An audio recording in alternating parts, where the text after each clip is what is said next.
Chapter 1. Abandoned, take these things and get lost. A small cloth bag fell to the ground in front of Gu Yundong. The mouth of the bag opened, revealing approximately 10 shriveled potatoes. Gu Yundong leaned against a large rock behind her. Her face was sallow and her body was weak. She looked up and saw a woman's somewhat mean face. She finally understood her current situation. She had transmigrated from the zombie-infested apocalypse to Jin Kingdom and transmigrated into the body of a 13-year-old farm girl with the same name as her. She had a father, a mother, a younger sister, and a younger brother. In the 17th year of Hongqing, Yongning Prefecture had no crops because of a drought. The commoners were struggling to survive, and large groups of refugees began to migrate to the nearby prefectures to seek survival. As for her entire family, they were on the way to escape, and they had already left Yongning Prefecture for more than half a month. The person in front of her who threw the potatoes at her with a charitable expression was the original host's step-grandmother, Mrs. Zhao. Beside her stood more than 10 people from second uncle and third uncle's families. All of them had cold gazes while looking at their refugee family of 4. Gu Yundong did not have any strength in her body. This was because she had been hungry for too long. Her head was still in a dizzy state, and she could not even straighten her body slightly. She looked away and ignored Mrs. Zhao. Her eyes swept across second uncle and third uncle's family, who were watching coldly from the side, and finally landed on old Gu, who was sitting on a rock. Grandma was a step-grandmother, but grandfather was her biological grandfather. Old Gu felt a little uncomfortable under her clear and piercing gaze. He coughed lightly and sighed softly after a while. Yundong, don't blame us. It's just that everyone is in trouble and we don't have much food left. Your family doesn't have a strong laborer, and your mother is mentally disabled. She can't do anything except eat and sleep. The world is too chaotic. Everyone can't even take care of their own families. We really don't have the energy to take care of you. You can only pray for yourself. This bag of potatoes is enough for your mother and the others to last for 2 days. You can think of a way yourself later. Whether you can survive or not is also the will of the heavens. Gu Yundong sneered secretly. She had lived in the apocalypse for 2 years and had long seen the evilness of human nature. Old Gu had clearly done something evil, but he still found an excuse to push it to the heavens. Wasn't he afraid of being struck by lightning? Unfortunately, she didn't have the strength now. Otherwise, why would she let him talk nonsense here?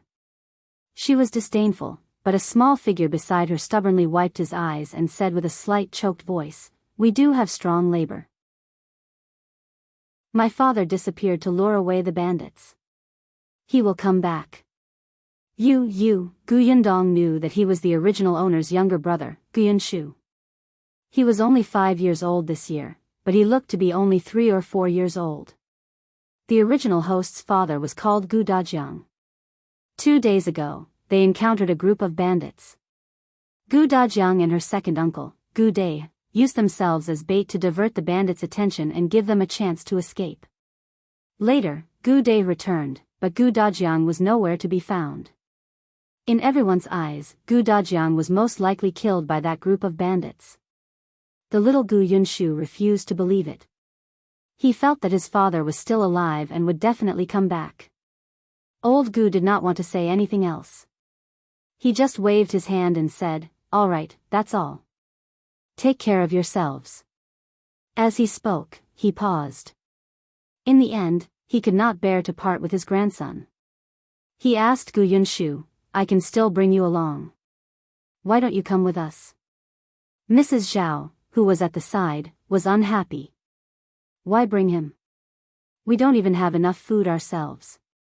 His portion is gone. If you want to follow, find your own food and eat dirt." Before she could finish speaking, Gu Yunshu had already grabbed Gu Yundong's hand. The corners of his mouth were pursed tightly. "I'm going with my eldest sister." Gu Yundong subconsciously wanted to retract her hand. She was not used to physical contact with people, especially in the apocalypse. It was almost instinctive to guard against people approaching her. However, she did not have much strength now. This little kid seemed to be afraid that he would be separated from her and held her fingers tightly. Because of this, Gu Yundong could clearly feel his small, thin, and trembling hand. She pursed her lips and did not say anything in the end. Old Gu was provoked by Gu Yunshu's fearful attitude. He stood up angrily. Up to you. With that, he left with Mrs. Zhao and the others. Madame Yang, who was Gu Yundong's mother, had been standing at the side and was confused. She was carrying a basket with a 3-year-old girl in it. The girl was sleeping groggily, and such a huge commotion did not wake her up. Seeing that old Gu and the others had left, Madame Yang followed them helplessly. When she turned around and saw that Gu Yundong and Gu Yunshu were still in the same place, she hurriedly walked back and squatted beside her, asking in confusion, "Dong Dong? Let's go, let's go." Madame Yang wasn't very smart, but she knew people. She still didn't understand that the Gu family had abandoned her and her 3 daughters. She was just curious why the Gu family didn't wait for them. Gu Yundong was still recovering her strength. It was difficult for her to even speak now, and she had no patience to explain. On the other hand, Gu Yunshu comforted Madame Yang in a low voice, "Mother, eldest sister is tired. Let's leave later." Eldest sister had fainted previously. Because of this, Grandpa and the step-grandma finally had an excuse to leave their family. Gu Yunshu was worried. His father was not around, his eldest sister was sick, his mother was mentally disabled, and his younger sister was weak.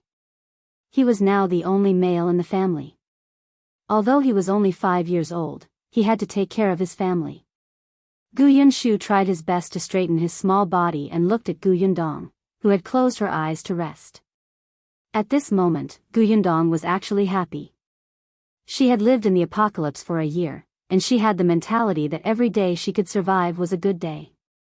Although this place was also in a chaotic world, at least there were no zombies or mutated animals and plants here. After the disaster caused by the drought, her life would slowly improve. The future here was filled with hope. As for the original host's family, they had given her a chance to be reborn. As long as they did not cause trouble for her, Gu Yundong would treat it as repaying them and would not abandon them. Just as she was thinking about it, she suddenly heard hurried footsteps. She raised her head slightly and saw her second uncle, Gu Dai, who had returned. Chapter 2. Silver Gu Yundong did not have a good impression of this second uncle at all. Back then, he and Gu Dajiang had lured the bandits away, but only he had returned. This made her think more about this and link Gu Dajiang's disappearance to him. Gu Dai ran to Gu Yundong's side and squatted down to tug at her sleeve without a word. "What are you doing?" Gu Yundong regained some strength and retracted her hand. "In any case, you're about to die soon. Don't waste the money your father left for you. It'll help you give it to your grandparents." Gu Dai picked up a stone beside him and threw it at her head. Gu Yundong only had time to curse before she fainted. "Eldest sister." Gu Yunshu screamed and pounced over to slap Gu Dai crazily. Madame Yang also reacted. She put down the basket on her back and came up to scratch him. Gu Dai took 2 steps back from the 2 of them. Finally, he grabbed Gu Yunshu impatiently and grabbed his neck with one hand. He shouted at Madame Yang, who was about to pounce on him and bite him, "Stop. If you come any closer, I'll strangle your son to death." Madame Yang suddenly stopped. She hesitated and did not dare to go forward. She looked at her son and then at her unconscious daughter. Suddenly, she knelt down in front of Gu Dai. "Second uncle, please, I beg you. Put Ah Shu down. He hurts. He hurts." Gu Yunshu's face turned purple from the squeezing, and his eyes turned red. Tears welled up in his eyes and refused to fall. He ignored them and struggled frantically. "Mother, get up. Don't kneel. He's not human. He's a beast. He hit my sister and is trying to force us to die. I won't let him off even if I become a ghost." Gu Dai did not care about what he scolded. Without Madame Yang in the way, he walked back to Gu Yundong's side and pulled off her sleeve. He knew that his eldest brother had secretly given this niece some silver to protect herself. He had also accidentally seen Gu Yundong sewing the silver into her sleeve. That was why he had come back to get it. In any case, in this world, their family would definitely not live for more than a few days. Instead of letting this silver be buried with them, it was better for him to take it. Gu Dai had no qualms about it. He rolled up his sleeves and saw a tail of silver. His big brother was really scheming. He actually hid so much money secretly. After receiving the silver, Gu Dai threw Gu Yunshu away. Madame Yang quickly went forward to catch him to prevent him head from hitting the stone. Ah Shu, mother is here. It doesn't hurt. Gu Yunshu almost couldn't breathe. After regaining his freedom, he finally began to pant heavily. Gu Dai stood up and glanced at them with a smug smile. Don't blame me. It was your grandparents who decided to chase you away. I'm a junior, so I can only listen to them. After saying that, he snorted and strode in the direction of old Gu and the others. Old Gu had seen his second son leave. Now that he saw him return, he frowned slightly and asked, "Where did you go?" Gu Dai did not hide it from him. That girl still had money hidden on her. I brought it to father and mother. Old Gu stopped in his tracks. They only have so little food. Why did you still go? Why can't we go? Before he could finish speaking, Madame Zhao couldn't help but scold. I told you that your eldest son is dishonest. He didn't show filial piety to the two of us when he had money and even secretly gave it to his wife and daughter. This heartless thing. We worked so hard to raise him up, but we only raised such an ingrate. We should have beaten him to death long ago. So what if second brother took the money? Anyway, they won't be able to use it even if we gave it to her. Don't let it end up in someone else's hands. They might as well give it to us. Old Gu opened his mouth. After a long time, he sighed and said, "It's their bad luck." He tacitly agreed with Mrs. Zhao. Gu Dai put away the silver with a clear conscience. Mother, I'll keep this silver for you. I'm young and strong, so it's not easy for me to lose it. Mrs. Zhao glanced at him but did not say anything. In this world, she was not willing to make her son unhappy over a few dozen copper coins.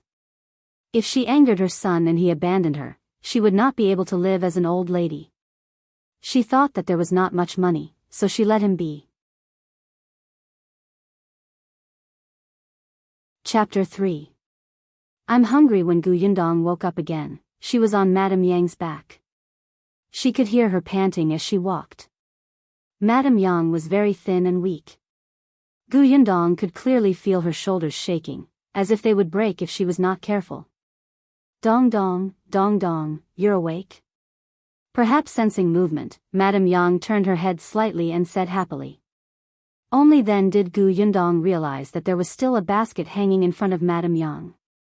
The little girl in the basket was still sleeping soundly and had yet to wake up. Gu Yunshu also heard the sound and hurriedly looked up.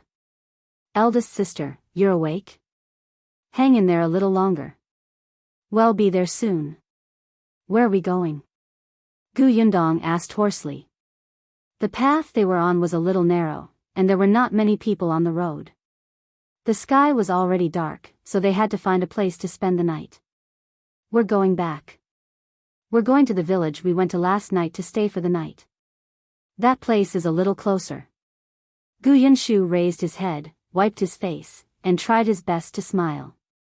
This decision was made by him, and he was actually very nervous. He did not know if it was right. After all, compared to the unknown direction in front of him, he could only return to the place he recognized. Big sister needed to rest, and he was very afraid. Only then did Gu Yundong realize that there was a mark on his neck. Coupled with his huge head, it was especially shocking. Her face darkened slightly. Where's Gu Dai? He stole eldest sister's money and ran away. Gu Yunshu finally couldn't hold it in anymore. He couldn't maintain his smile and lowered his head to wipe his tears. Yunshu is useless. I didn't protect eldest sister well or protect the money.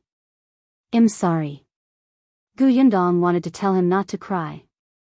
She had been in the apocalypse for a year and had long understood that tears were the most useless thing.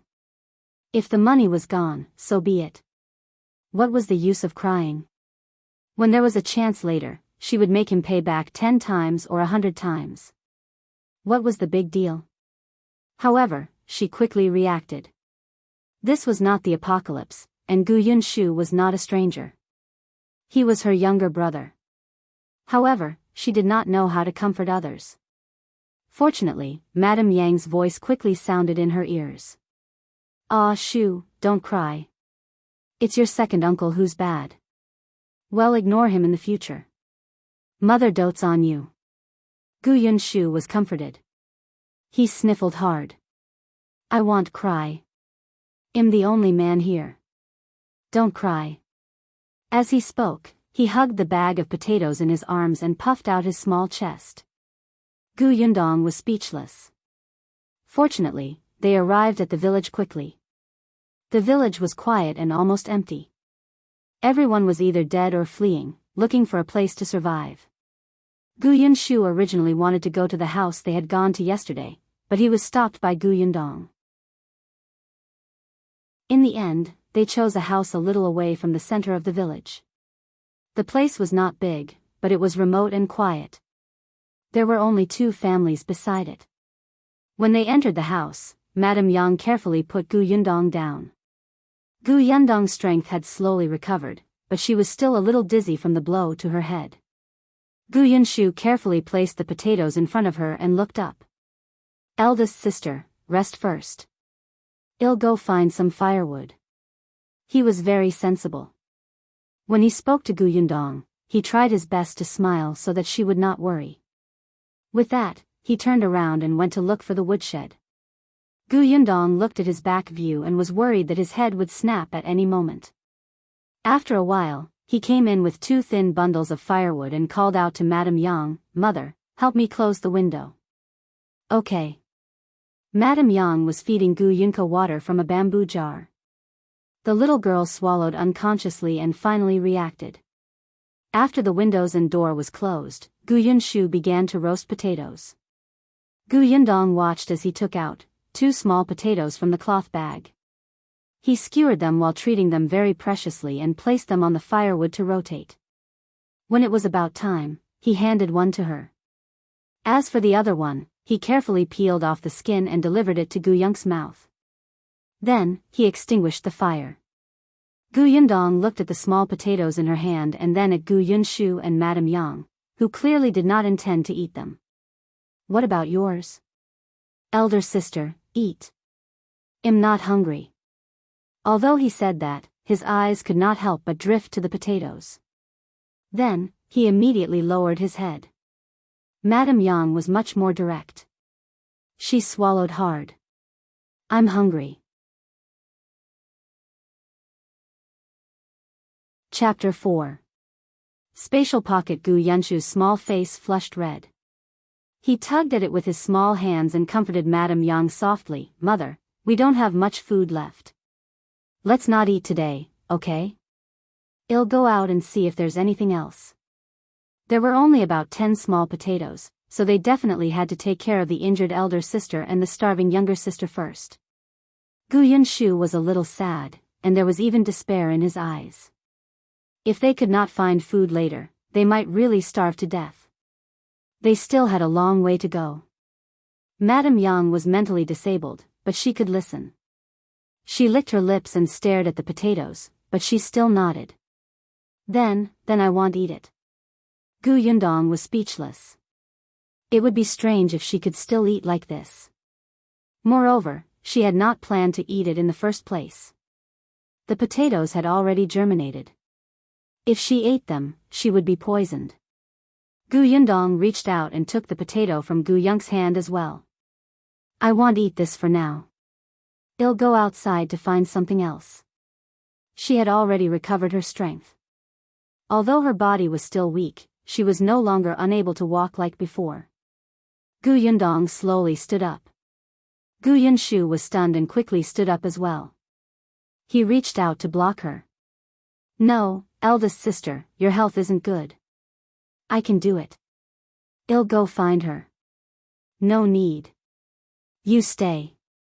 Gu Yundong walked around him. Big sister, stay. Gu Yundong's voice deepened. She actually did not have much patience, especially now that her stomach was empty, so she was a little irritable. Gu Yunshu was stunned. He had never seen his big sister like this. Her eyes were a little cold and stubborn.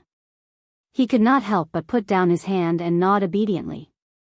He watched her leave in a daze. After leaving, Gu Yundong let out a sigh of relief. She was an orphan in her previous life and had been unlucky since she was young. Among the people she met, be it the director of the orphanage or the teachers of the school, their attitudes towards her were average or even bad. Hence, she was at a loss when she suddenly had a few family members who were concerned about her. Now, she was a little glad that she had separated from the Gu family. Other than her younger brother, younger sister, and the mentally disabled Madame Yang, there was no one else around her. No one suspected that the host had actually changed to her. Gu Yundong slowly walked to the corner of the house and looked around. It was quiet and there was no movement. Then, she closed her eyes slightly and stopped breathing. In the next moment, a small bag of rice suddenly appeared in her hand. She smiled, and her eyes lit up slightly. Sure enough, her spatial storage followed her. The supplies in her storage also followed her. She had unintentionally obtained this spatial storage space when the apocalypse first arrived. It was about the size of an acre, and time was still inside. What was placed inside was the same as when she took it out. When she first obtained this space, Gu Yundong began to collect resources. After all, no one knew when the apocalypse would end. If she wanted to survive, she had to have something to rely on. She had a lot of things in her spatial storage now. She did not lack rice, flour, or mineral water. With these things, what was there to be afraid of on the way to escape from the drought?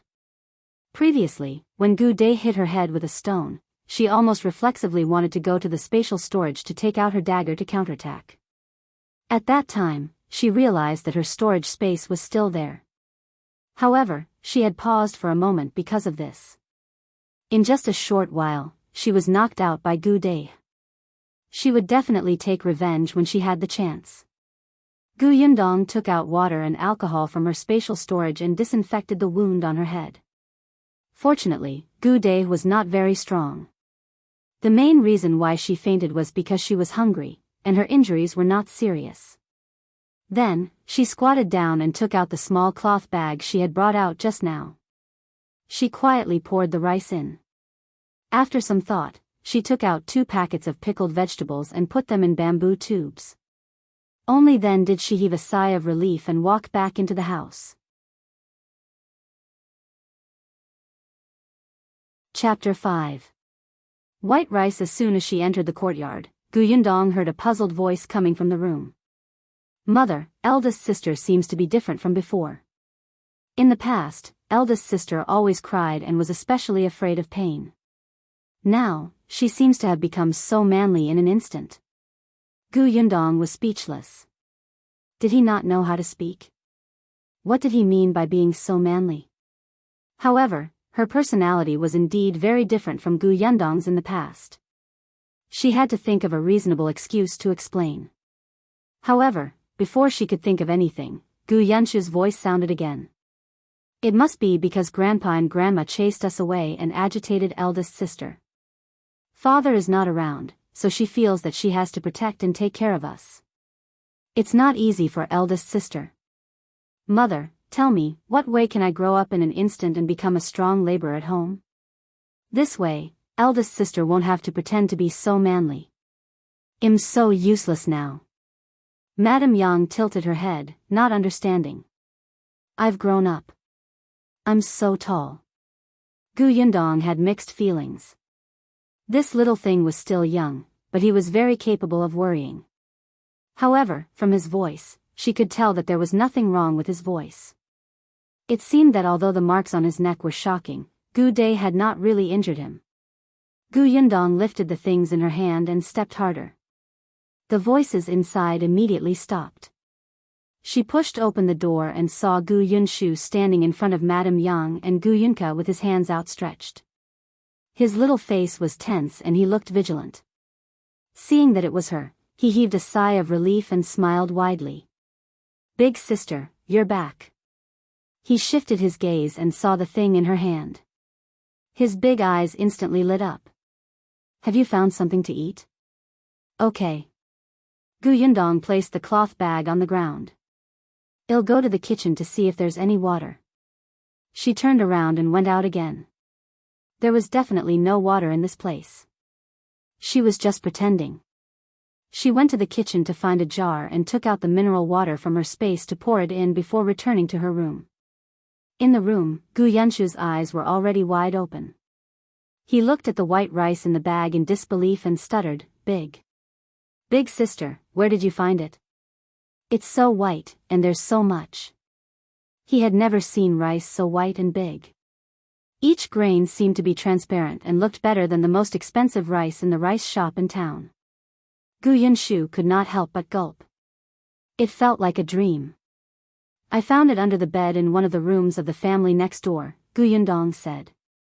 Gu Yunshu was stunned for a moment before he came to a realization. "I know. That family must be like second aunt. They secretly hid the food and forgot to take it with them when they escaped." After saying that, he nodded vigorously. Previously, when she was about to leave the village, second aunt secretly took out 2 large packets of sweet potato jerky from under the bed and prepared to secretly take them away. She had secretly concealed them in her room all these years. She did not expect Grandma to see them and scold second aunt at home for being an ingrate. The entire Gu family knew about this. Now that he heard that these white rice were found under the bed, Gu Yunshu immediately found a reasonable explanation. Gu Yundong felt that there was no need for her to think of an excuse. He could always find an excuse for her. Hence, she nodded. "Probably." As she spoke, she turned around and closed the door, rekindling the fire from before. After adding water to the earthen jar, Gu Yundong planned to cook some porridge to drink. The entire family was very hungry and their stomachs were empty. They could only eat soft and tender food. Gu Yunshu's heart ached immediately when she poured out a large handful of rice. "Elder sister, don't eat too much. I'm actually not very hungry. I can eat less. Don't you want to grow up quickly? How can you grow up if you don't eat more?" Gu Yunshu was stunned and immediately conflicted. He wanted to grow up quickly, but they did not have much food. If they ate too much now, what would happen in the future? He was in a dilemma, but Gu Yundong had already quickly cooked the porridge. Chapter 6. Subtle movement. Gu Yundong only heaved a sigh of satisfaction when she ate the warm porridge. Her body was too poor. Although she did not eat well in the apocalypse, she had a spatial storage long ago and collected a lot of supplies. Even if she was not as free to eat as in the apocalypse, she was much better off than most people. It was not a problem for her to eat until she was 70% full. However, here, even before fleeing the drought, the porridge they ate was only enough to fill their stomachs. There were not many rice grains at all. After fleeing the drought, they only had 1 meal a day. It was rare for them to eat to even 20% full. "Big sister, it's so delicious. It smells so good." Gu Yunshu drank extremely slowly. He had never eaten such delicious porridge. It was sweet and fragrant. It was simply a delicacy in this world. His expression was too intoxicated. His little mouth was pouting, and he could not bear to swallow it. Madame Yang eagerly took 2 sips before carefully feeding Gu Yunka. The little girl did not have much strength. Now that she had eaten the porridge, her eyes lit up and the corners of her eyes curved. She immediately became energetic. "It's delicious." At that moment, Gu Yundong felt inexplicably satisfied. This feeling was very unfamiliar. She could not help but cover her chest. It was rare for the family of 4 to have a sumptuous dinner. All of them felt extremely happy. They held their stomachs and lay on the ground, not wanting to move. Gu Yundong's stomach was no longer burning, and she had strength now. She finally had the strength to think about the rest of the journey. They did not lack food now. She had enough food in her spatial storage to support them until they reached the relatively rich prefecture capital. However, without transportation, they would definitely walk very slowly. The others' matters were fine, but what she was most worried about was that they would encounter bandits and starving desperate refugees. This was the greatest danger along the way. In particular, her family did not even have an adult man. In the eyes of others, they were easy to bully and could easily become the target of those with ulterior motives. It seemed that they could not take the main road anymore. At least, they could not walk to places with many people. When they left home, Gu Dajiang had told her about the routes and directions of the nearby prefecture cities. She more or less knew them. Speaking of Gu Dajiang, she did not know if he was dead or alive or where he was. Gu Yunshu was also thinking about his father, especially after eating a good meal. He couldn't help but wipe his eyes with his small hand. He raised his head and tried his best not to cry. Gu Yundong turned around and saw that his head looked like it was about to break. She was a little frightened. She quickly coughed lightly and said, "It's getting late. Rest early." She got the three of them to lie on the bed and took out the thin blanket from the basket to cover them. They had brought it from home. Madame Yang had always kept it in the basket on her body. Other than the young lady, Gu Yunka, there was also a thin blanket, 2 sets of clothes, and a bamboo tube filled with water. There was nothing else in the basket. Gu Yunshu lay down and realized that his eldest sister had not come over. He quickly sat up again. "Eldest sister, aren't you going to sleep? I slept a lot during the day. I can't sleep now." "Go to sleep." "Oh." Gu Yunshu nodded and lay down in peace. After eating and drinking their fill, they slept especially quickly. Before long, the three of them's breathing stabilized. Gu Yundong sat down at the side. She had no intention of sleeping at all. In the apocalypse, as long as one stayed outside at night, one had to keep watch. Otherwise, she would not know when she would encounter danger. She had already developed a habit, and it was the same here. Fortunately, she was awake this night. Madame Yang and the others had only slept for an hour when she heard a subtle movement outside. Chapter 7. All should die. Gu Yundong suddenly opened her eyes and walked to the courtyard outside. The wall of the courtyard was not very tall. There was a sauce jar under the corner of the wall and a wooden board covering it. Gu Yundong slowly stepped on it, revealing half of her head to look out of the wall. She saw 2 tall men standing under the moonlight. One of them lowered his voice and said, "Keep your voice down. Don't wake them up." Another person rubbed his leg. "How would I know that there was a stone here? Didn't I accidentally trip?" Gu Yundong narrowed his eyes slightly. She had placed this stone before. Other than this stone, there was also a wooden bolt lying horizontally on the door. Fortunately, she had placed something. Otherwise, she would not have heard the commotion so quickly. What were these 2 trying to do so sneakily? As she was thinking, the 2 men turned slightly to reveal their faces. Gu Yundong's expression suddenly changed. She had inherited the original host's memories. In her memory, she had just seen these 2 faces in the morning. At that time, they had not been separated from the Gu family. When Gu Dai was walking, he accidentally bumped into one of them. At that time, their fierce gazes were like wolves looking at their prey. Just one look was enough to make people tremble in fear. Gu Dai was scared and apologized profusely. The 2 of them kicked Gu Dai viciously before leaving. However, before leaving, Gu Yundong could clearly see the malicious look in their eyes. So, why were they here at this moment?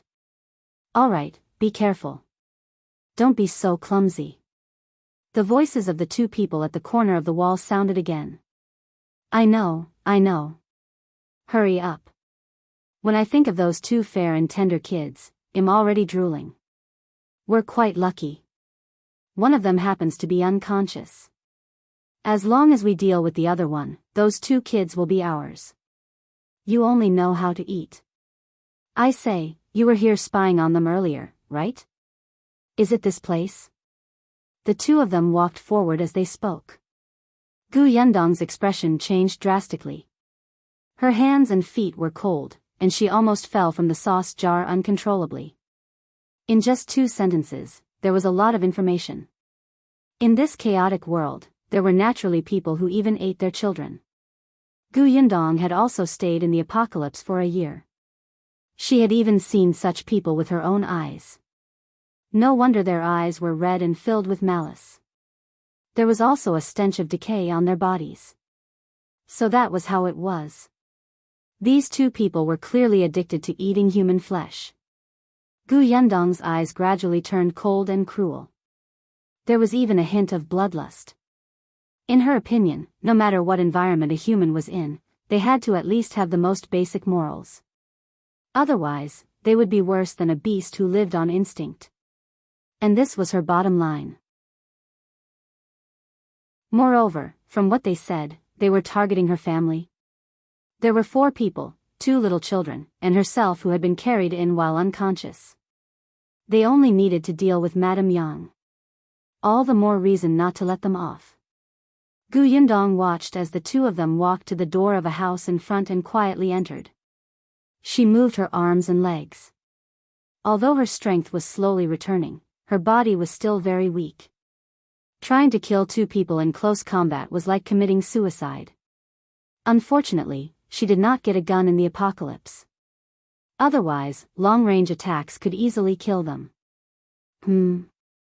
Wait a minute. She didn't have a gun, but she seemed to have a crossbow. She had accidentally seen it once when she was collecting supplies. However, there weren't many arrows, and she rarely used it. Gu Yundong's eyes were filled with amusement as she jumped down from the wall. She quickly walked to the door of the house next door. The 2 of them had entered already and the courtyard door was not closed. Gu Yundong looked over and saw one of them standing in the courtyard. The other person was nowhere to be seen. Very well. One at a time. Gu Yundong adjusted the crossbow and aimed it at his neck. Chapter 8. Kill with a whoosh, the crossbow bolt suddenly shot towards the man's throat with lightning speed. After piercing through his neck, it nailed to the ground with a whoosh. The man didn't even have time to react. He just widened his eyes in disbelief and struggled to make a hee-hee sound. In the end, he fell to the ground with an indignant expression. Gu Yundong heaved a sigh of relief and carefully walked in with the crossbow. She had only taken 2 steps when she heard staggering footsteps coming from inside the house. Gu Yundong suddenly stopped in her tracks and aimed the crossbow in her hand at the door. Soon, a man stumbled out of the house. He covered his arm with one hand and blood flowed between his fingers. His face was filled with panic. When he walked to the courtyard, he wanted to call his companion, but when he turned around, he saw that his companion had already fallen to the ground and died with remaining grievances. Gu Yundong was surprised. She readied the crossbow in her hand. However, before she could aim, another man walked out of the house. That person was dressed in tight clothes, and his face was filled with a murderous aura. He held a sword in his hand, and blood was dripping from the tip of the sword. He immediately saw Gu Yundong standing there. He turned around and saw the man lying on the ground. He understood and nodded at her. Thank you. Gu Yundong was speechless. So there was someone in the house? And from the looks of it, he was a very skilled martial artist. The man had already turned around and looked at the thief who had broken into his courtyard and tried to commit murder. The latter knelt on the ground in despair. Please spare me, hero. I was blinded and didn't recognize you. I deserve to die. I'm a bastard. Let me go. I'm really hungry. I have no choice in this world. Before he could finish speaking, the man suddenly raised the sword in his hand and pierced his neck. That person only let out a short scream before falling to the ground without a sound. The 2 men worse than beasts were already dead, but Gu Yundong did not dare to relax. She stood face to face with the man and began to measure and assess the current situation. At this moment, another figure ran out of the house. It was a small boy that looked to be no more than 5 or 6 years old. "Uncle Gao, Brother Bai is awake. Go in quickly." A soft and tender voice sounded. As soon as the little figure ran out, he hugged the man's thigh and raised his head to speak. Gao Feng immediately covered his eyes to prevent him from looking at the dead bodies of the 2 people on the ground. His cold and silent expression instantly changed, and his voice was as gentle as if he had become a different person. "Uncle Gao knows. Go in first and don't let your younger sister come out. Tell your brother Bai that I still have something to deal with. It'll be done soon." "Okay." The little boy nodded obediently. Gao Feng turned him around and he ran back. He did not even look at Gu Yundong standing in the courtyard. Gu Yundong's expression was as if she had been struck by lightning. She had made a mistake. The target of these 2 scumbags was not her family of 4, but the 4 people in this courtyard who also had 2 children. That's right, the 2 of them had mentioned fair and tender children previously. Her own younger brother and sister were skinny to the point of showing noticeable bones and could not be described as fair and tender. Gu Yundong quickly found his position. She put away the crossbow and said to Gao Feng with a serious expression, "There's no need to thank me. I just happened to hear what they said and knew that these 2 people were not good people. They were crazy enough to want to eat 2 little children. Anyone with a conscience would not sit back and do nothing. That's why I followed behind them and thought of helping you as much as I could." Chapter 9. Search for silver. Gao Feng nodded slightly. It was unknown if he believed her, but he took a few more glances at the crossbow in her hand. Seeing that she hid it behind her, he tactfully retracted his gaze and said, "Miss, you're so considerate. These 2 really deserve to die. Since these 2 people are already dead, shall we split the things on them equally?" Gu Yundong did not mind taking things from the dead at all, especially in this world. However, Gao Feng was very disdainful. "I don't need it. Miss, just take it." Gu Yundong was just asking him out of courtesy. It was obvious that this Gao guy did not lack money. As soon as he agreed, Gu Yundong squatted down and rummaged through the 2 dead men's money bags. Gao Feng turned around and returned to the house. Gu Yundong only paused for a moment before continuing to rummage through the clothes as if nothing had happened. The 2 of them really had a lot of things on them. 5 taels of silver, a jade pendant, 2 daggers, 3 small bags of sleeping pills, and other tools for committing crimes. Gu Yundong only took the silver and the jade pendant but did not take the dagger. After thinking for a while, she brought the bags of sleeping pills with her. After plundering, she was about to leave when Gao Feng came out again with a cloth bag in his hand. "Thank you for your help today, Mississippi. There are some steamed buns and pancakes here. Please accept them." Gu Yundong was stunned and looked at him in surprise. Then, as she took it, she said, "I'd feel so awkward taking them. Actually, even if I didn't come, Big Brother's skills would be more than enough to deal with them." The corners of Gao Feng's mouth twitched. If you weren't so agile in taking these things, these words would be more convincing. "Help me close the courtyard door when you go out." "All right." Gu Yundong took the things and turned to leave. She did not ask how the other party would deal with the 2 corpses, nor did she ask for their names. They had just met by chance on the way to escape, and they would not have the chance to meet again in the future. Gu Yundong returned to her courtyard. The steamed buns and pancakes in her hand were already cold. She could eat them tomorrow if they were heated up again. She could add more food for everyone. The 3 people on were still sleeping in front of the fireplace, but they were curled up into a ball together. Gu Yundong frowned. It was now the time when the temperature difference between day and night was huge. It was very hot in the day, but at night, the temperature suddenly dropped by more than 10 degrees. They only had a thin blanket, so short that it could not even cover Madame Yang's feet. Even if they pressed all their clothes on top, it was still very cold. It was no wonder that they were shivering in their sleep. She subconsciously wanted to take out the blanket from her spatial storage, but on second thought, there was someone next door.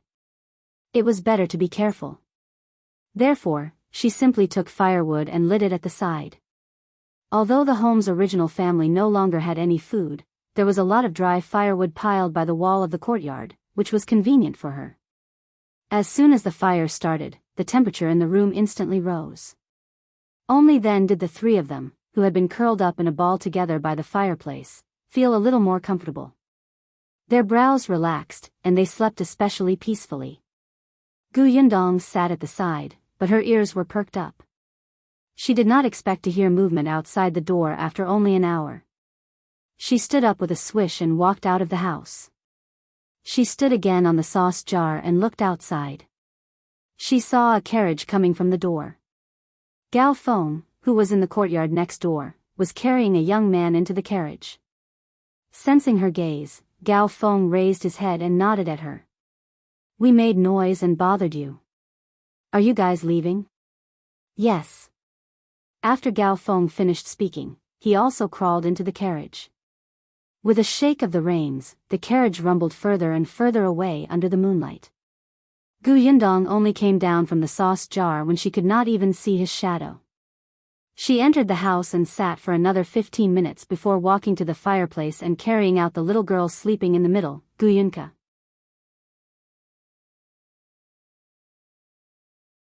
Chapter 10. The milk is delicious. The little girl's bones were soft, as if they would break if she exerted a little force. Gu Yundong did not dare to use too much strength. She hugged her exceptionally carefully. Little sister, wake up." She carried her a little further away from the fireplace before gently shaking her to wake her up. The little girl opened her eyes and looked at her in confusion. "Big sister? Come, open your mouth and drink this." "Oh." Guyunka did not even ask anything. She did not even see what was handed to her. She trusted her and obediently opened her small mouth and drank it. After taking a few sips, she suddenly froze. "It's sweet? Drink more if you like." Gu Yundong was holding milk from her spatial storage. She had placed it on the fire to warm it up before feeding it to Guyunka. The little girl was too thin and weak. She was clearly 3 years old, but currently, she could not even walk steadily. Most of her day was spent sleeping. Guyunka was different from Guyunshu. No matter what, the latter was a boy and still held a slight position in old Gus' heart. He naturally ate more than Gu Yun, so he was considered to have the best physical fitness among the four of them. Gu Yundong had no experience in taking care of young children, but there was milk in the spatial storage. This was the most suitable thing to nourish her at the moment. After drinking more than half a bowl of milk, Gu Yun could not help but burp. "It's delicious." Gu Yundong put down the bowl. When she saw her narrowing her eyes and looking like she was enjoying herself, she could not help but soften. Her tone became much gentler. "Go back to sleep." Gu Yundong placed the little fellow in the middle and tucked her in. Then, she sat back by the fire. The little girl was not fully awake to begin with. In just a moment, she fell asleep again. The entire house was silent. Gu Yundong could not help but look up at the wooden beam above her head. She suddenly enjoyed this environment. It was really quiet. She no longer heard the zombies' cries, nor did she need to be tense at all times and need to fight for her life. She even had family by her side. This was something she did not even dare to think about in her previous life. It felt like a dream. Dong dong, Madame Yang suddenly woke up. "You're awake?" Gu Yundong suddenly came back to her senses and realized that a long time had passed. "Yes, I have to get up early." It was only 4 a.m. The sky was not even bright yet. However, Madame Yang had already developed a biological clock. When she was at home, she had to get up this early to cook food, feed the pigs, and to clean the courtyard. Later on the way to escape, because her brain was not very good, no one arranged for her to keep watch at night. Although she had to travel overnight sometimes, Madame Yang's waking time did not change much. Gu Yundong stood up and stretched her limbs. She took a bag from the side and handed it to her. "This is for you." Madame Yang looked down at the bag and her eyes lit up. "Pancakes and steamed buns?" "Shoo." Gu Yundong looked at the two children who were still sleeping. Madame Yang immediately covered her mouth and shook her head vigorously. She actually looked a little cute. The corners of Gu Yundong's mouth twitched. "Eat something to fill your stomach first. Put the rest over the fire and roast it. When they wake up, give it to them. I'm going to sleep for a while. If there's any sound outside or if someone comes, remember to wake me up, understand?" Madame Yang was already awake, so she could let her be the guard. She had to take the opportunity to sleep for a few hours, or her body would not be able to take it. "I do."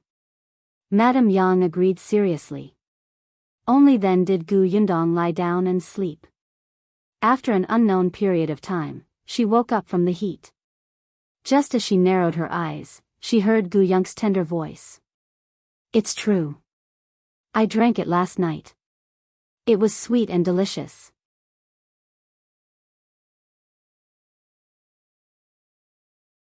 Chapter 11. Arriving at Qingan Prefecture as she spoke, Gu Yunka licked her lips as if she was reminiscing. Then, she swallowed her saliva. Gu Yundong did not expect her to remember.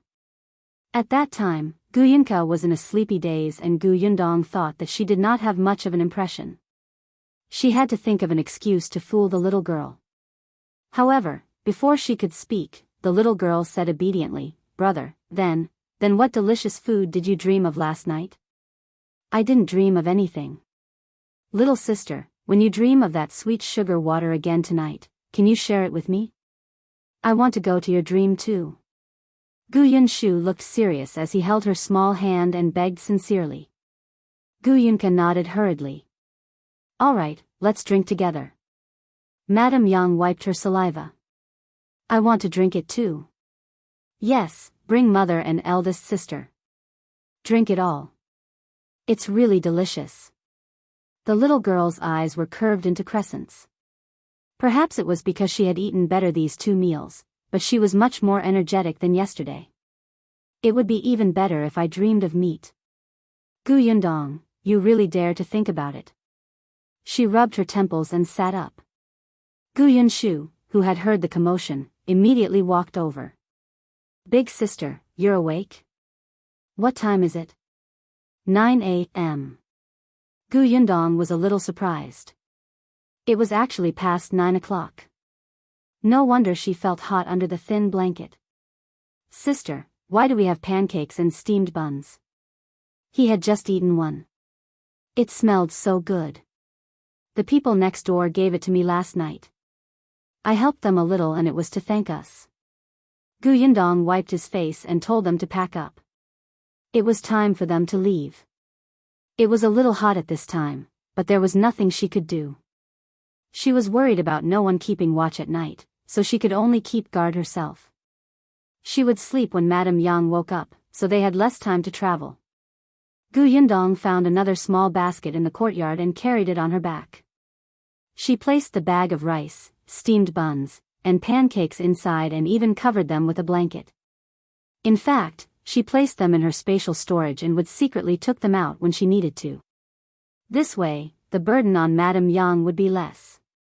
She still carried Gu Yunka on her back in the basket. In fact, according to Gu Yundong's knowledge, Gu Yunshu was young and his bones had not grown well, and he was not suitable to walk for a long time. After a few days, when she recovered her strength, she could carry her younger sister. Her younger brother could be carried by Madame Yang for a while. The family of 4 set off again. Perhaps because they had something in their stomachs, their faces were no longer as gray as yesterday.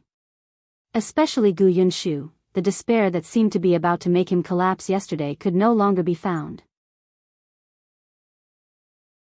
They walked very slowly and rested most of the time. They were not afraid with food in their hands. Gu Yundong focused on finding places with few people. It was too easy for the 4 of them to be targeted. But even so, the people they met looked at them with greed. Gu Yundong held a dagger in her hand. The dagger was deliberately smeared with blood.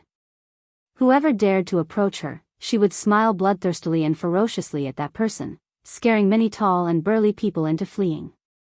There were also some who were not afraid of death. Gu Yundong did not show any mercy. After walking for a few days, they were safe and did not get robbed. Sometimes, they would stay in the wilderness. At times like this, Gu Yundong would be exceptionally cautious. After a few times, Gu Yunshu realized that his eldest sister kept watch every night and did not dare to sleep. His heart ached and he felt terrible, so he insisted on switching places with her. Gu Yundong rejected him firmly and coldly. She was worried about letting such a young child guard the night. A child's sleepiness was not something he could control by himself. He would fall asleep quickly if he got sleepy. She would rather set off later and travel slower than take this risk. She only had one life. After traveling slowly for another month, they finally arrived at Qingan Prefecture.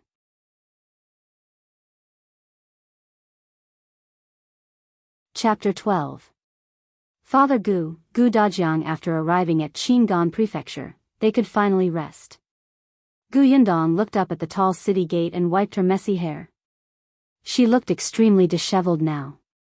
Her hair was disheveled and her face was sloppy. If one did not look carefully, they would not be able to tell if she was a man or a woman. However, it was also because of this that she could hide her completely different healthy expression from others who were all pale and skinny from starvation. Eldest sister, will father be inside? Gu Yunshu stood beside her and held her hand as he asked softly. Gu Yundong was getting more and more used to their touch. She did not feel like his soft little hand would break like before. At this moment, she looked at the city wall calmly and said, maybe. Father will definitely be inside. I know. Gu Yunshu tightened his grip and said very firmly, he made a promise with us. He won't go back on his word.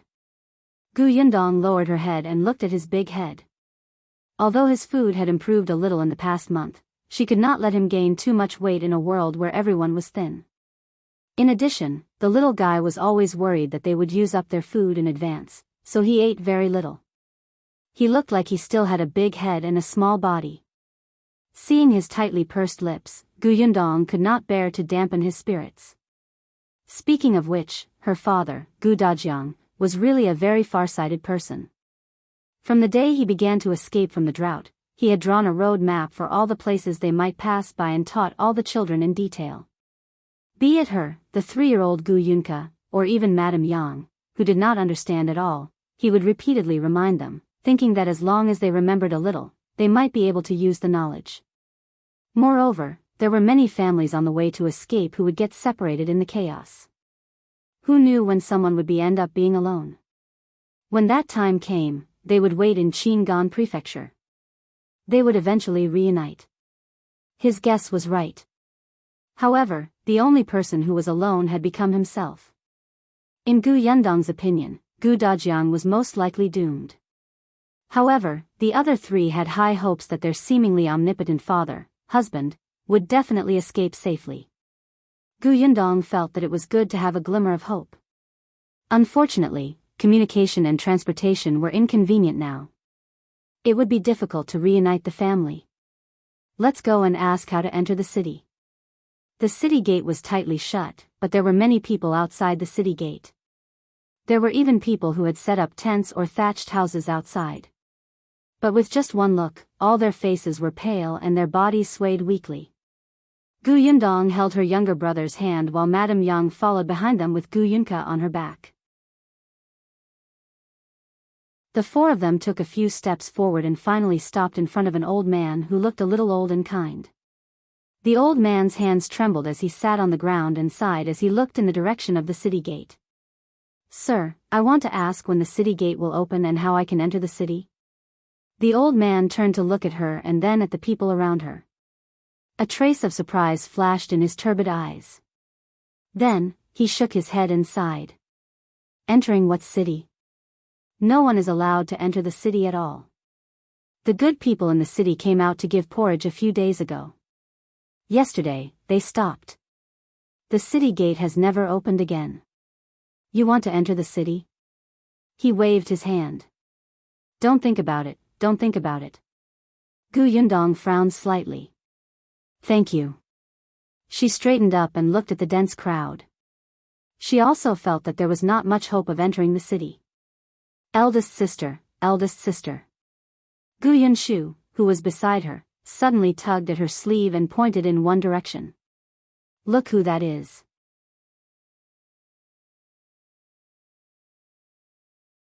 Chapter 13. Drawing her knife, Gu Yundong looked in the direction he was pointing and saw a few familiar people. After thinking about it carefully, she found the identities of these people from her memories. Younger Aunt Gus's family. Old Gu had 4 sons and 2 daughters. Among them, her father, Gu Dajiang, and older Aunt Gu were born to the original wife. The second uncle, third uncle, and fourth uncle, as well as younger Aunt Gu, were born to Madame Zhao, the second wife. Older Aunt Gu married in the neighboring village. Before escaping, Gu Dajiang had gone to look for them and asked their family to leave together. However, older Aunt Gu could not let go of her eldest daughter, who was already married, and planned to be with her eldest daughter and son-in-law. Younger Aunt Gu had married into town and her husband's family was quite well off. She even had a small shop in town to support her livelihood and her family had a donkey cart. With such conditions, she was naturally even more unwilling to be with her maternal family, who only relied on their legs to walk. What if they had to use her donkey cart along the way? What if they had no food and had to eat her family's food? Wouldn't she suffer a huge loss then? As for fourth Uncle Gu, he was only 18 years old this year and was not married yet. Moreover, when he was born, because he was too big and Mrs. Zhao was old, she had a difficult labor and almost miscarried. Moreover, she already had 2 biological sons before him, so he was not favored by Mrs. Zhao.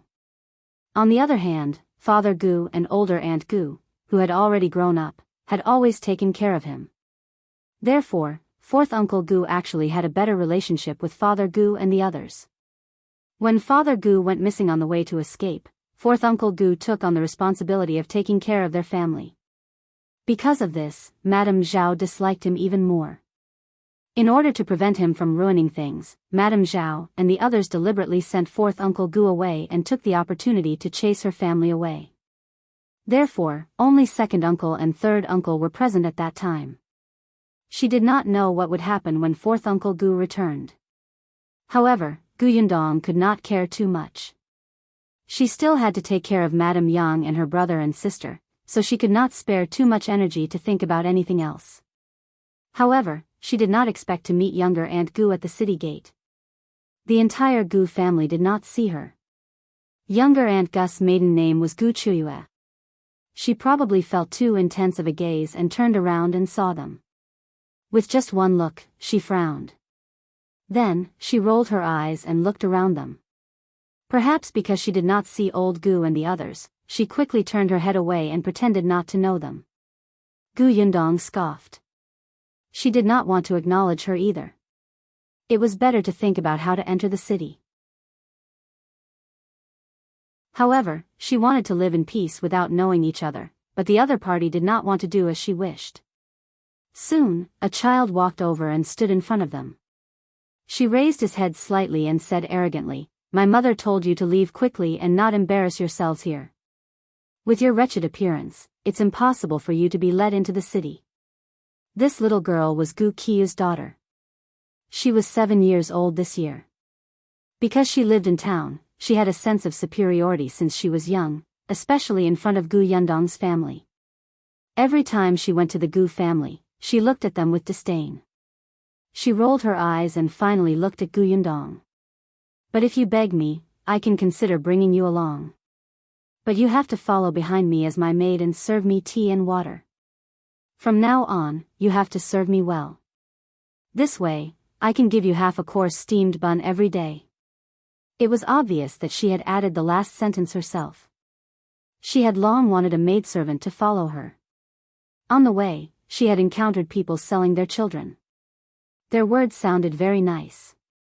They said that they could be beaten and scolded as you pleased as long as you gave them water to drink. However, her parents said that it was not worth it to buy servants now. On the way, they would have to take care of other people's food and drinks. They would buy a servant for her when they reached the city. Weren't they about to enter the city? There was already a perfect servant waiting for her here. Gu Yundong looked at her smug expression and silently took out the knife in her sleeve.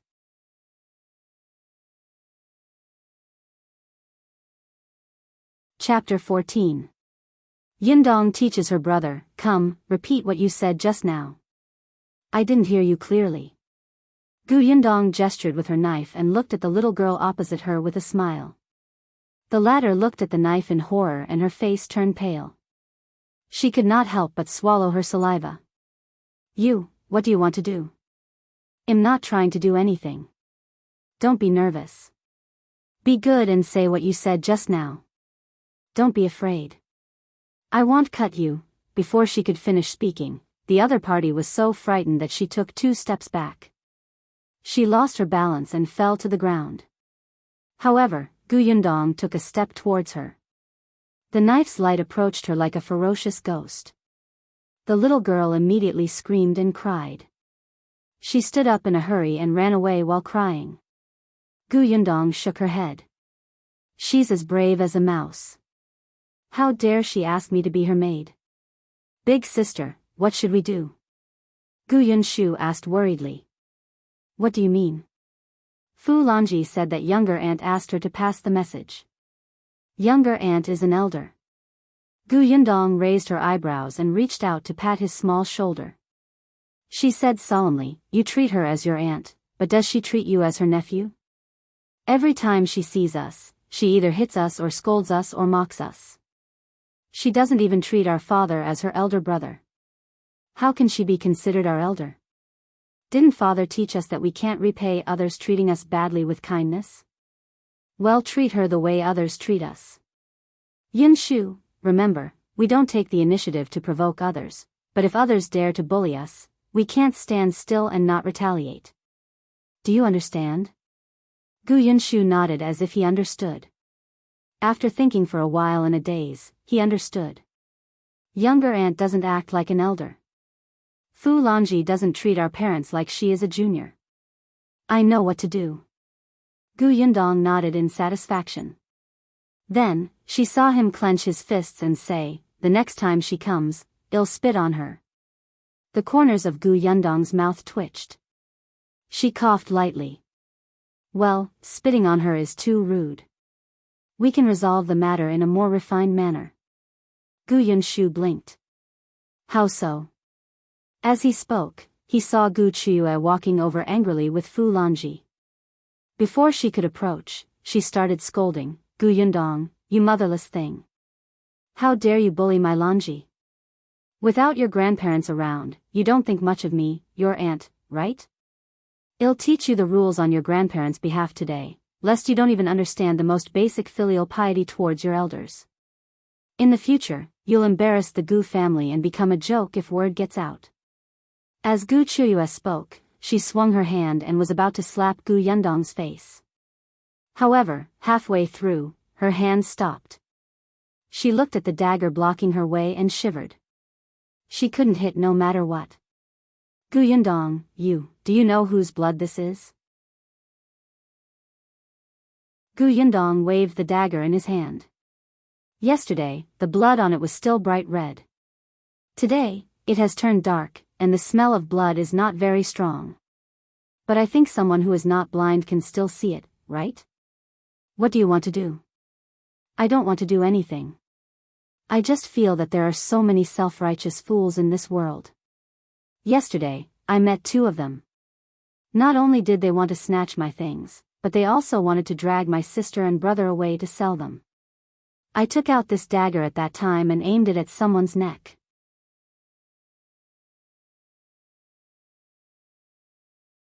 Chapter 15. Younger aunt is nothing, Gu Chuyue screamed and looked at Gu Yundong as if she did not know her. She took a deep breath. You're crazy.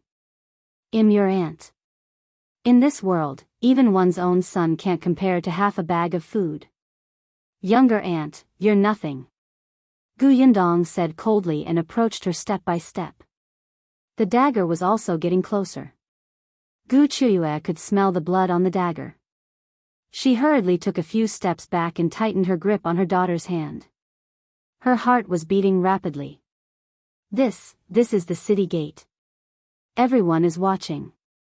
If you commit murder, you won't be able to escape. Let me tell you, as long as you apologize to Lanji and apologize properly, as long as Lanji forgives you, today's matter will be over. Gu Yindong looked around. There were indeed many people looking at them, but their eyes were numb as they watched the farce without moving. She felt that Gu Chuyue was too naive. Then do you want to try? Or, ask Fu Lanji if she dares to make me apologize. Fu Lanji met her cold gaze and immediately shook her head like a rattle drum. Gu Chuyue was furious. She wanted to go forward and give Gu Yindong a few vicious slaps. However, she did not dare to. Gu Yindong's gaze was too terrifying.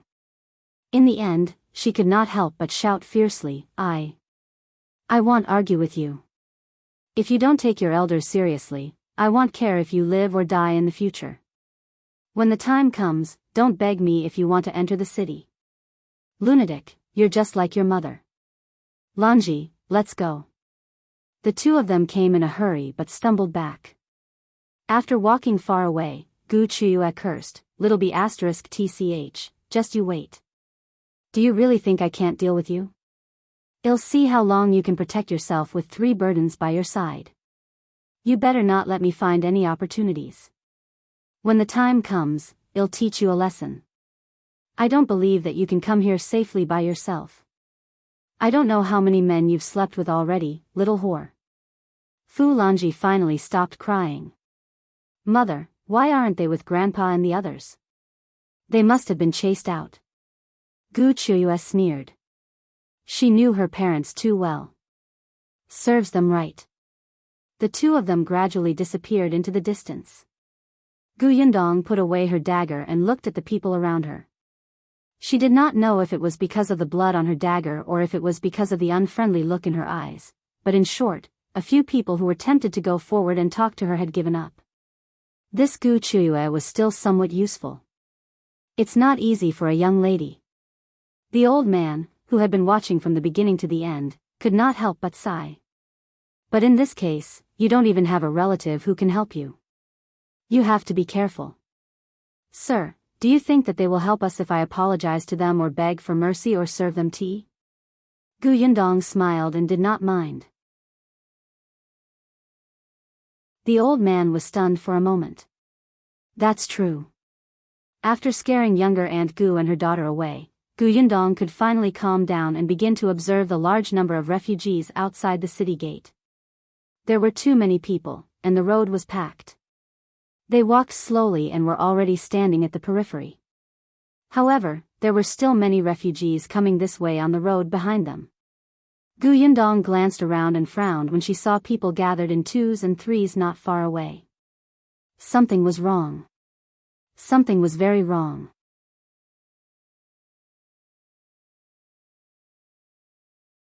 Chapter 16. Chaos will happen. Gu Yunshu grabbed her hand. Eldest sister, has father already entered the city? I'm not too sure. I'll ask around first. Gu Yindong found a plot of land at the side and brought them to sit down and rest. When the fatigue passed, she began to ask about Father Gus' whereabouts. She did not dare to leave Madame Yang and the others alone, so she simply brought them along. There were too many people at the city gate. It was not easy to find one person. In particular, many people looked at them as if they were about to pounce on them and tear them apart at any moment. Gu Yindong did not dare to relax at all. She kept holding the dagger in her hand. However, after walking through more than half of the refugee area, there was no gain at all. Not to mention Father Gu, even old Gu and the others seemed to have disappeared. Gu Yunka, who was hanging in the basket in front of Madame Yang, was already so hungry that her stomach was rumbling. After holding it in for a long time, she finally couldn't help but poke out half of her head. Big sister, I'm hungry. Before Gu Yindong could speak, Gu Yunshu had already comforted her. Little sister, we don't have anything to eat, so we have to find father quickly. Perhaps he has something to eat. Really? Gu Yunke swallowed, and her eyes lit up slightly. Gu Yunshu nodded heavily. Yes, so can you bear with it? Their conversation was neither loud nor soft, and the people nearby could hear it. Gu Yundong raised her eyebrows in surprise. She patted her brother's head and said in a low voice, "Great job." Of course, there was still food, but there were so many pairs of eyes watching. If they took it out, it would be snatched away. She was also very surprised that the little guy would answer like this. Gu Yunshu was still a little nervous. He was afraid that he would say something wrong, and he even lied to his sister. However, he did not expect his eldest sister to praise him. He immediately straightened his chest excitedly. I understand. Along the way, he had been watching how Big Sister dealt with those people with ill intentions. He actually wanted to help Big Sister share the burden, but he was afraid that he would cause trouble if he did something wrong, so he only watched and did not say anything. He had subconsciously replied just now, but he did not expect himself to be right. Gu Yunshu was instantly delighted. He did not feel bitter or tired at all. Next, when Gun Yundong asked about Father Gus' whereabouts, occasionally he would interject with a few questions. Unfortunately, even when it was almost dark, he did not find any useful clues. It was obvious that Father Gu was either in the city or he hadn't arrived yet. The worst outcome would be that he was already dead. Gu Yunshu's happy expression disappeared, and his mood became gloomy. Beside him, Gu Yundong's expression was also much more solemn. As expected, something was wrong. After walking around, she realized that many young and strong men were gathered in twos and threes. Their eyes were shining with a certain determined madness. This phenomenon was very dangerous. The family of 4 walked back to the resting area. The old man from before asked with concern, "Is there any news?" "Not yet." The old man sighed. "In this world, it's too difficult to find someone. But don't be discouraged. You'll find him eventually." "Okay." Gu Yundong put down Madame Yang's basket. Only then did she have the time to take a sip of water from the bamboo tube. She turned around and handed the bamboo tube to Gu Yunshu. She hesitated for a moment before saying, "Sir, I'm afraid it's not going to be peaceful here." "I know." The old man smiled bitterly. "The city gate is closed, and no one comes out to provide porridge. There are more and more people, and everyone has nothing to eat. We're forced into a corner, and we're about to lose our lives. How can we not be in chaos?" Gu Yundong pursed her lips. She also had a feeling that in the next 2 days, the refugees would think of ways to break into the city gate. At that time, the city would be in chaos.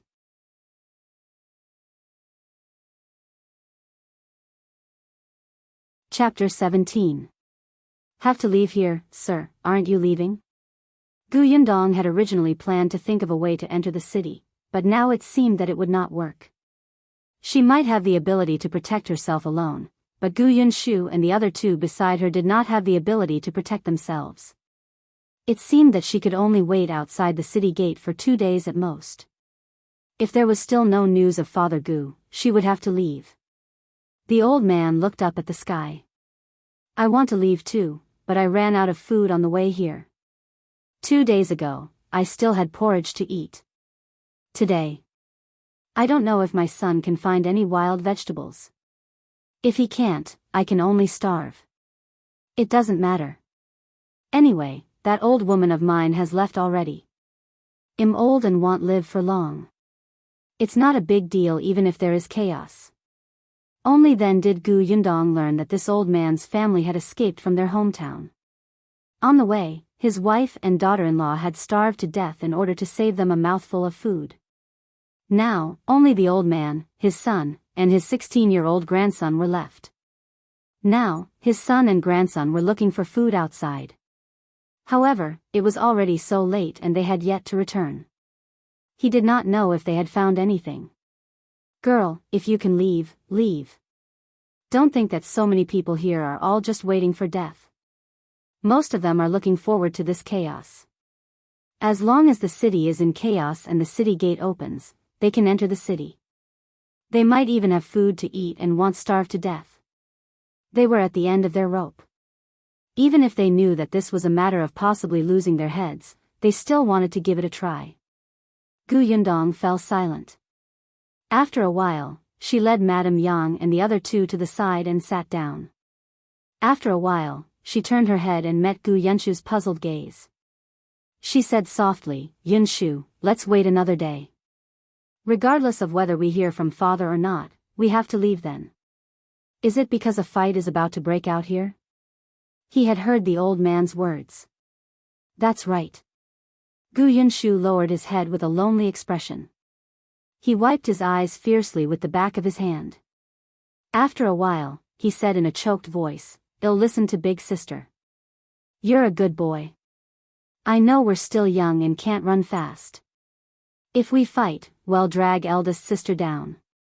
Then, let's wait until there's no more fighting here before looking for father, okay?"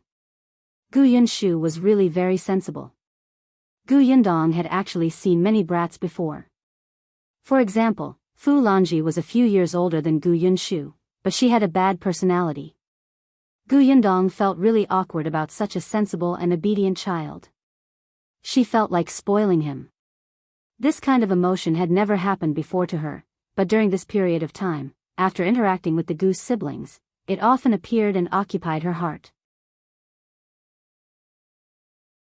These two children were growing on her. Gu Yundong took a deep breath and nodded. "All right, I promise you." Gu Yunshu tried his best to smile. "I'll grow up quickly." Eldest sister. Gu Yunka was still young. She felt that eldest sister and second brother's explanation was too complicated. She did not understand. She only tilted her head and asked curiously, "You're not looking for father anymore?" But Kiki's stomach is so hungry. Didn't they say that they could eat after finding their father? Gu Yundong pinched her tender face. This little thing was a little foodie. She could eat anything that was given to her. In her dreams at night, the content was all about food. It was also strange. In the past, when she was at the Gu family, Madame Zhao had never given her a full meal. How could she hold back and not say anything? Gu Yundong took another bamboo tube at the side, opened the lid, and brought it to Gu Yunk's mouth. Half of her body blocked others' vision. "If you're hungry, drink some water. Tomorrow, eldest sister will think of a way to find food." Say ah. Although she called it water, it was actually porridge in the bamboo tube. There were not many rice grains, but at least it could fill one's stomach. She added white sugar to the porridge, and the little girl immediately smiled after drinking it.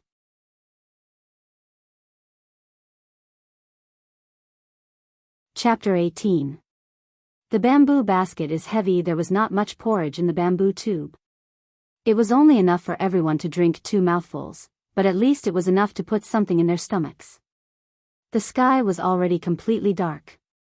As usual, Gu Yundong sat at the side and guarded everyone. There were too many people at the city gate, so she did not dare to let her guard down. The night was still illuminated by the faint flames. There were also many faint sounds. In the distance, there were faint cries.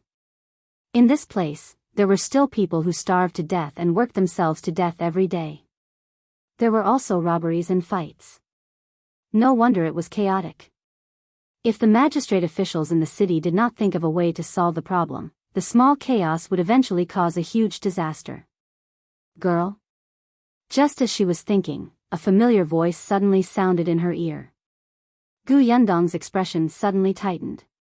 She saw a staggering figure walking over. When he got closer, she saw that it was the old man surnamed Yu who had spoken to her previously. Gu Yundong quickly stood up. "Sir, what's the matter?" "Girl." Old man Yu walked closer and lowered his voice. He said anxiously, "If you can leave, leave quickly. My son and grandson are back. They just brought back news that those people might attack tomorrow morning. I don't know what they will do." When the time comes, you won't be able to escape with your younger siblings. Gu Yundong was stunned. She felt that it might be chaotic in the next 2 days, but she did not expect it to happen so quickly. What about you, sir? Old man Yu smiled bitterly. My son said that we shouldn't get involved in such matters. When the time comes, well, hide far away.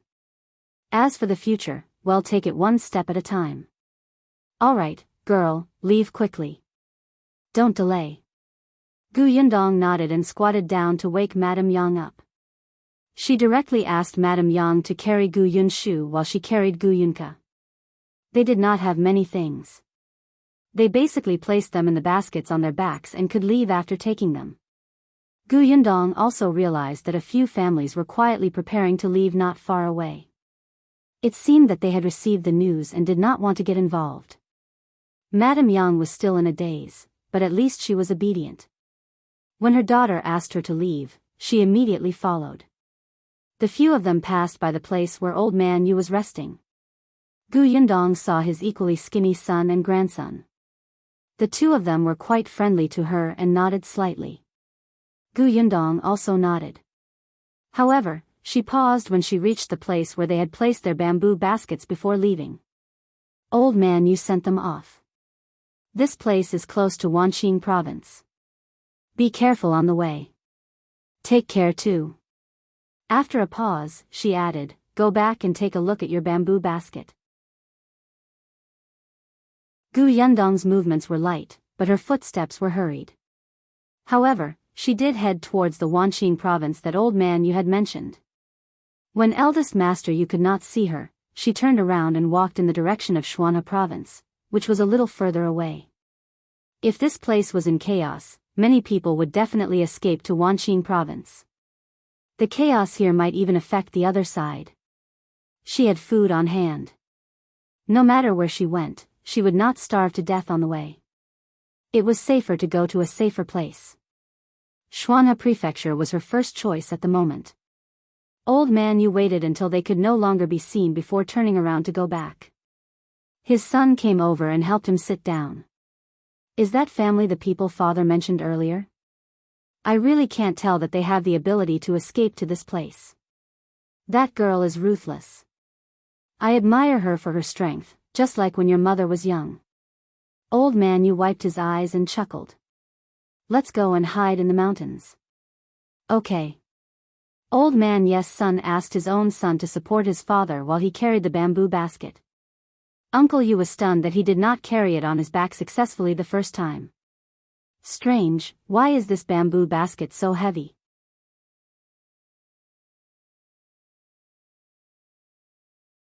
Chapter 19. Selling Gu Yundong and her siblings, it got much heavier. Old man Yu suddenly stopped in his tracks and quickly walked to Uncle Yes' side. By the way, before that girl left, she said that she wanted me to take a look at the bamboo basket. Do you want to take a look? Old man Yu and his son looked at each other. They put down the bamboo basket and opened a piece of clothing covering it. In the next moment, they saw an unfamiliar cloth bag placed inside. Old man Yu had a guess in his heart. He squeezed past his dilly-dallying son and tore open the cloth bag. He saw that the bag was filled with yams and potatoes. The three of them sucked in a breath of cold air. Old man Yu even closed the cloth bag and covered it with his original clothes while trembling. Father. Uncle Yu swallowed hard. This is from that girl, Shu. Old man Yu quickly looked around. When he saw that no one was paying attention, he heaved a sigh of relief. This girl is repaying me for sending her news out of kindness. She distinguishes between gratitude and grudges. It's fine if we accept it. Don't make a fuss. If there's a chance in the future, well, thank her again.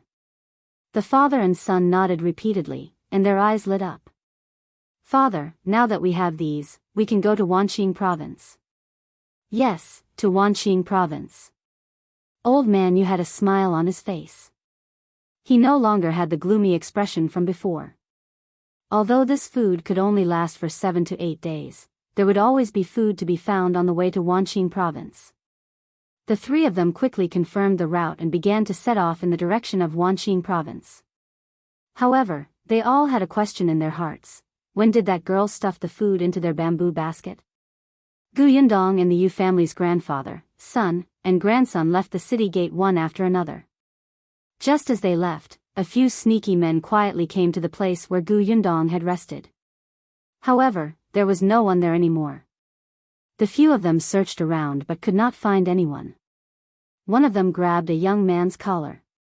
"Where is he? Didn't you say that your nephew and niece are here?" The young man's name was Fu Ming, and he was Gu Qiu's husband. At this moment, he also had a look of anger on his face. However, when he faced the fierce man, he immediately said obsequiously, "Master Qian, I'm not lying to you. They were really here. My little niece is only 3 years old, and my little nephew is only 5 years old. They're both good-looking. You can bring them back and train them well. They'll definitely be able to help you earn money in the future. The older one is 13 years old and has already grown up. Let's look around nearby some more. They'll definitely be here." Master Qian and the others were all hired thugs from the Qin Tower's Chu Pavilion in the city. They knew that there were many refugees outside the city recently, and there were also many people selling their children. Some people only needed a few sweet potatoes to push their biological children away. Master Qian had already found many boys and girls. They were all good-looking and would be of great use in the future if they were nurtured well in the pavilion. After Fu Ming found out about this person, he listened to Gu Chuyue and thought of selling his nephew and niece so that Master Qian could bring his family into the city. His nephew and nieces were all good-looking, and there were 3 of them. They were enough. Master Qian said that they had to have a clear background. If they didn't have a backer, it would be best if they came out of a poor ditch and were the type who could die without anyone caring. They didn't want to have endless trouble in the future. Wouldn't Gu Yundong and her brother and sister fit the bill perfectly? So what if Gu Yundong had a dagger in her hand? That was just to scare people. When she met people like Master Qian, she could only be at the mercy of others. But now, where was she? Could it be that she had received the news in advance? As he was thinking, he saw Gu Chuyue running over hurriedly. "I saw Gu Yundong and the rest walking in that direction. Hurry up and chase after them."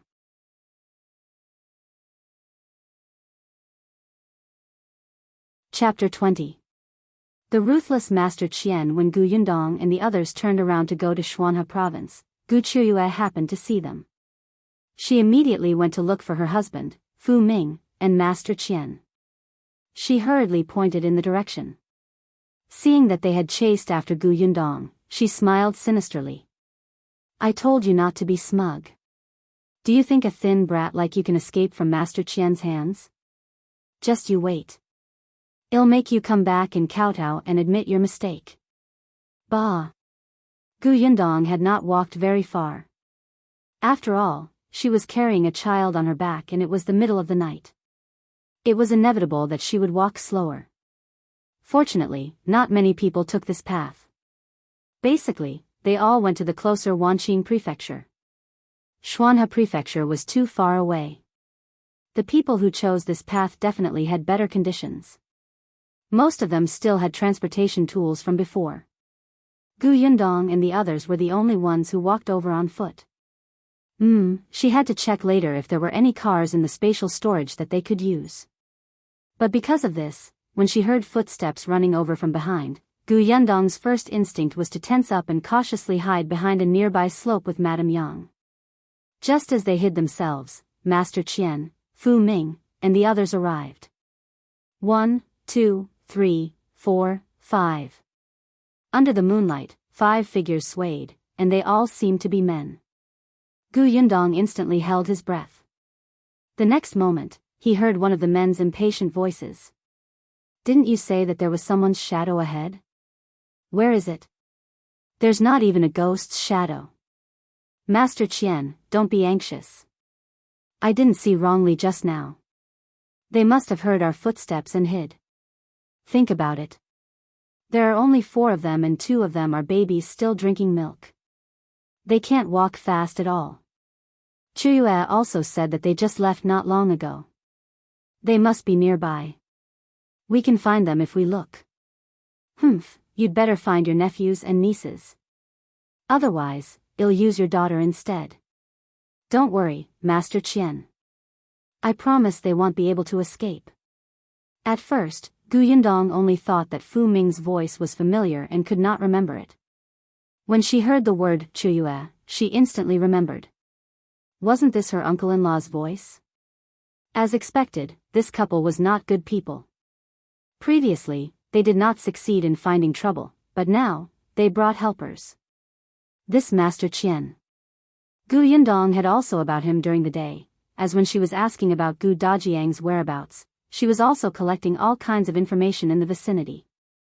She knew that there was a person called Master Qian at the city gate who could exchange food for beautiful children, both boys and girls. As long as someone caught his eye, he could even think of a way to bring others into the city. This Master Qian was quite famous and ruthless. It was said that a child once wanted to escape and was tortured to death in front of everyone. If anyone disobeyed, he would whip them until they knelt down and begged for mercy. He was not only torturing the human body, but also destroying the mental dignity.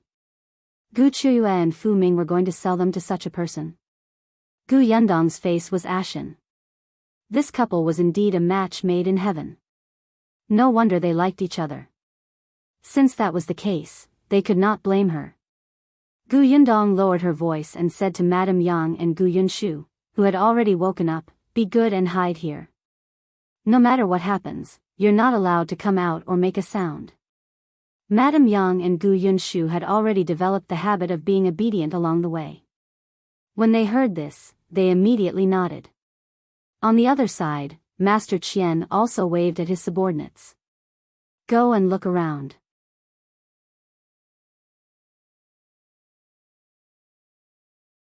Chapter 21. Sowing discord. As soon as Master Qian finished speaking, Gu Yindong had already quietly bypassed the hiding place of Madame Yang and the other two and revealed herself from another direction. "You're Qian-san." Master Qian was stunned. He looked with surprise at the girl who spoke. Fu Ming's eyes lit up as he said excitedly, "Master Qian, this is my eldest niece." However, in the next moment, he frowned and asked curiously, "Yindong, where's your younger brother and sister?" "Uncle-in-law, don't interrupt. Let me confirm his identity first." As she spoke, Gu Yindong looked at Master Qian. "Are you Qian-san?" Fu Ming was confused. "Confirm? What identity?" Qian-san did not quite understand what she meant. "So what if I am?" "That's good." Gu Yindong nodded and ran to Fu Ming's side. She pulled him back 2 steps. "Uncle, your mission is completed. Stay away so that you won't be hurt." These words were simply baffling. Fu Ming was completely dumbfounded. "No, Yindong, what are you talking about? Why are you pulling me?" "All right, uncle, don't worry. I won't snatch your credit. You lured Qian-san and the others here. You've contributed the most and will receive the most food. I know what to do. Step back first. Otherwise, what if the swords hurt you?" "Lured?" These words immediately made Qian-san cautious. He suddenly looked up at Fu Ming and realized that Fu Ming was actually 2 meters away from him.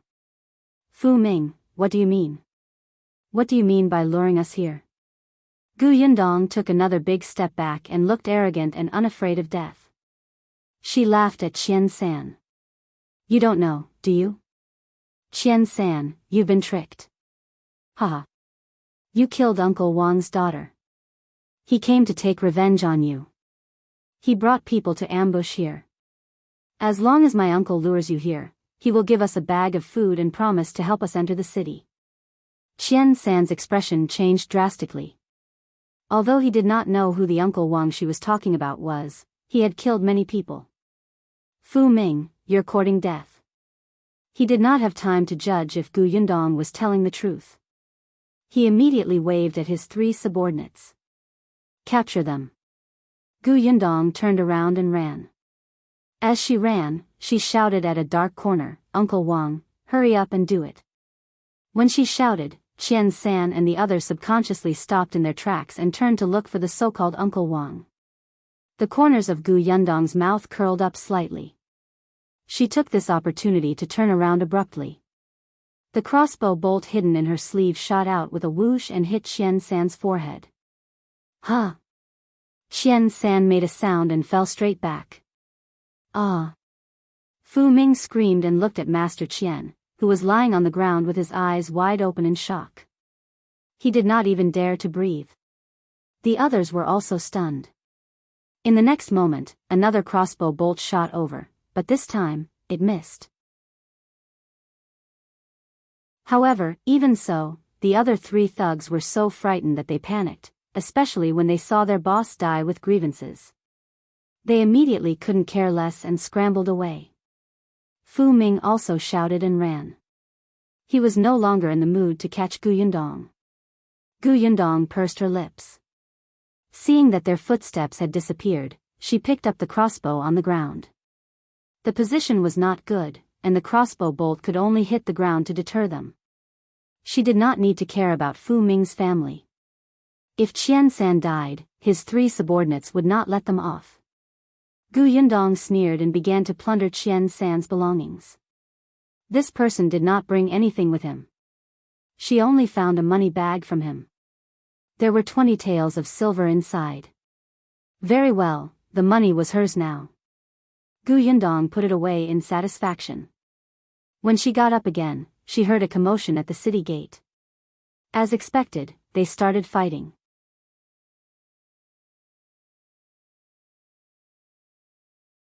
Chapter 22. Pushcart. Gu Yundong returned to where Madame Yang and the others were hiding.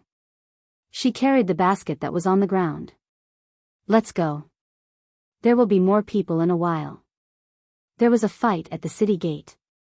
Some people who did not want to get involved would definitely leave. Gu Yunka had already woken up. The little girl rubbed her eyes and said in a low voice, "Elder sister, I'm hungry." Gu Yundong held her forehead and took out a few small rice balls the size of meatballs from the cloth bag. After giving them to her, she stuffed them into Gu Yunshu and Madame Yang's hands and ate 2 herself. This small rice ball was made before they set off this morning. It was still wrapped in a little pickled vegetables. There was oil and salt in the pickled vegetables, and it could also make the taste of the rice ball delicious. It was the most suitable food to fill one's stomach on the way to escape. Previously, there were too many people at the city gate and it was not convenient to take them out. Now, it was just enough to fill their stomachs. After eating, Gu Yundong set off with the 3 of them. As expected, the road to Xuanhe province was much calmer than the previous road. There were still people fleeing, but their mental state was clearly different. Most of the people had ox carts, donkey carts, and carriages. They barely bumped into their peers on the road. Naturally, no one would come looking for Gu Yundong and the others who looked very down and out. After walking for a few days, Gu Yundong finally found a pushcart in her spatial storage. This was what she had obtained when she passed by a small village to collect supplies during the apocalypse. At that time, there were several bags of corn kernels piled on the pushcart. She had even put the corn kernels and the cart into her space. Later on, the corn kernels were unloaded, but the pushcart had been piled in the corner by her. Now, it was useful. Fortunately, the 2 wheels of this pushcart were made of wood and would not attract too much attention. Gu Yundong found an opportunity and said to Madame Yang, "You guys rest here for a while. I'll go there to relieve myself." She ran into the grass that was half the height of a person. When she came out again, there was already a pushcart behind her. Gu Yunshu was stunned. "Sister, where did this come from?" "I found it in the grass over there. Someone might have abandoned it and thrown it there." Gu Yundong said to Gu Yunka and Madame Yang, who were also curious. "All of you, come up. I'll see if I can pull you up." The pushcart was relatively long. If someone sat at the back, the person pulling the cart would feel that the load was much lighter. What's more, they were walking on the official road now. It was easier to walk on the flat road. Madame Yang carried Gu Yunshu and Gu Yinka up. She hesitated for a moment before going up carefully. Gu Yundong was quite strong now. She pressed the front of the cart down, grabbed two handles, and walked forward. It was a little difficult at first, but slowly, it did not require much strength. The wheels would also roll forward according to inertia. Gu Yunshu twisted his body happily. That's great. With this cart, mother and eldest sister won't have to work so hard to carry me and little sister. I can lie down. Although Gu Yunka was small, she had been curled up in the basket on her back all this time and could not stretch her limbs. She felt very uncomfortable. Madame Yang touched the guardrails on both sides of the pushcart.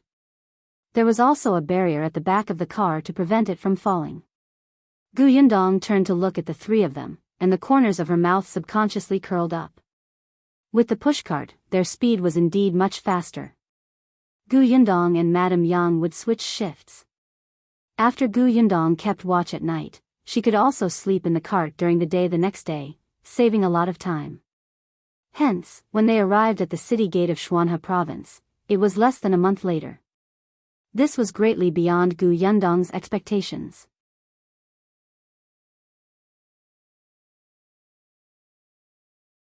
Chapter 23. Conditions to enter the city. There were also many people outside the city gate of Xuanhe Prefecture. However, unlike Qingan Prefecture, the people outside the city gate were in a much better state. Moreover, there were two sheds not far away. The servants of the big families in the city were giving free porridge.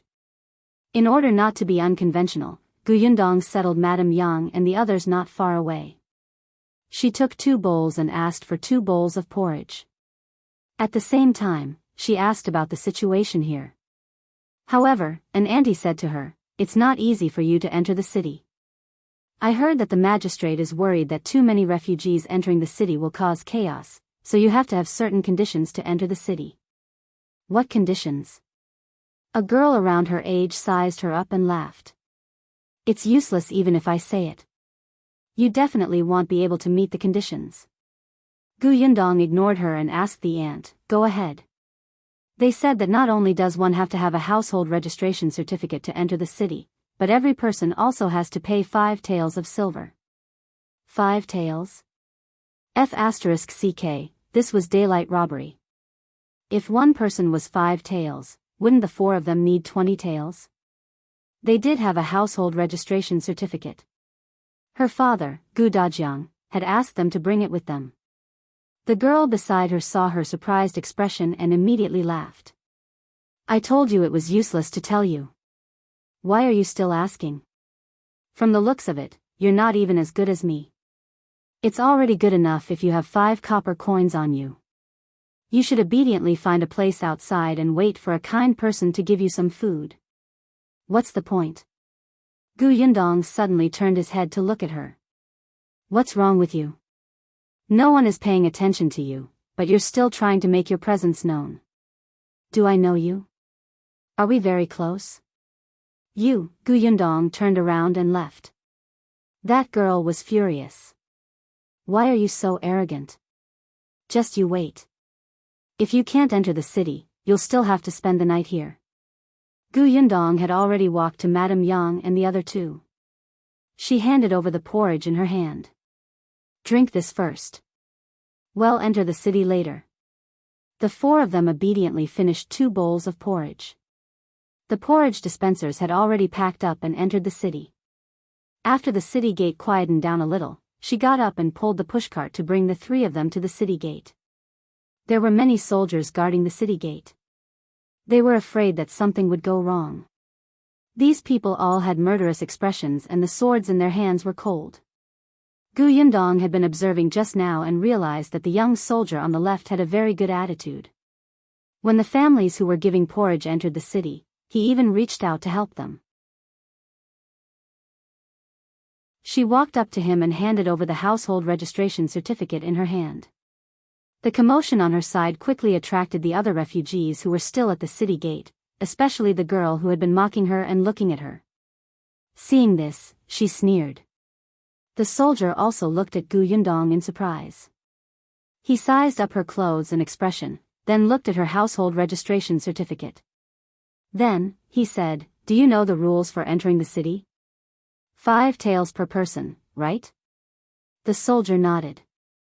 "There are 4 of you, so it's a total of 20 taels." "I have it." Gu Yundong wanted to thank Qian San. He kindly gave her 20 taels of silver.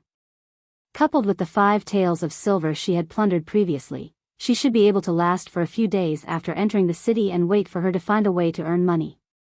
Seeing Gu Yundong take out 20 taels of silver, the soldier looked at her in surprise. The girl behind looked even more incredulous. Wasn't she poor? Why did she have so much money?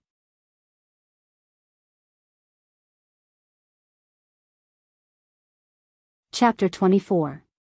Renting a house. Gu Yundong was actually very heartbroken. 20 taels of silver was a huge sum of money for her now. Now, they were just entering the city gate, but they actually had to hand them all over. This was simply robbery. The soldier took the silver and looked at her again. "Follow me." He turned around and brought her to the side to register. When everything was done, Gu Yundong stood at the city gate before she slowly exhaled. Madame Yang and the other 2 who were standing beside her also imitated her and exhaled in unison. Their relieved expressions were exactly the same, making the soldier who had been standing beside them unable to help but laugh. Only when Gu Yundong looked over did he cough lightly and advise her, "Remember to keep a low profile after entering the city. Don't get into conflicts with anyone. There are many refugees in the city now. If you cause trouble, they will definitely arrest you first. There's nothing we can do about it." Actually, he was not considered a soldier. His surname was Nye, and the prefectural governor was his uncle. For some reason, he was temporarily summoned here to help guard the city gate for 2 days. A few days ago, the prefectural governor had received news that there was a riot in Qingan Prefecture. Refugees had broken into the city to burn, kill, and plunder. They had killed 2 officials, and the city asked for reinforcements. Commander Zhao personally led the troops to Qingan Prefecture City to quell the chaos. This news spread like wildfire in their Shuana Prefecture, causing the citizens in the city to not have a good impression of the refugees. Only then did the prefectural governor set the conditions for each person to enter the city to pay 5 taels per person. It was not to the extent of blocking all the refugees outside, which would cause others to see no hope and take a risk. However, at the same time, he filtered out the group of refugees who had poor conditions and would cause a burden in the city. He also persuaded the big families in the city to go out of the city to provide porridge to stabilize the refugees. This method was quite effective. Just look at the people outside the city. They did not cause trouble and did not add much burden for the city. Gu Yundong only nodded when she heard that. Naturally, she would not take the initiative to cause trouble. However, if others thought that they, with only children and a mother, were easy to bully, they could not blame her. However, she was not familiar with the city yet. This soldier seemed to be quite easy to talk to, so she asked a few more questions. "Do you know which inn in the city is cheap and safe?" Niet Song looked at her strangely. She actually wanted to stay in an inn? She still had money on her? He couldn't tell. Except, don't even think about an inn. Even the most remote place is probably full now. Then are there houses for rent? Niet Song smiled. Of course, but a refugee injured someone not long ago. Everyone is very vigilant, so, Gu Yundong understood. People would not want to rent to refugees like her. That would be difficult. She thought that she could finally rest after entering the city. She did not expect that there was not even a place to sleep. She might as well stay outside the city then. Gu Yunshu and Gu Yunka looked up at her. The 2 little guys also looked worried. For some reason, Niet Song couldn't help but want to laugh when he saw them. After hesitating for a while, he finally said, "If you really want to find a place to stay, I have a place here. My aunt's house has an empty room. She lives alone. Coincidentally, you don't have an adult man, so it's convenient for you to stay there. It's just that the rent is a little expensive, and you have to deposit your household registration certificate with me. Is that okay?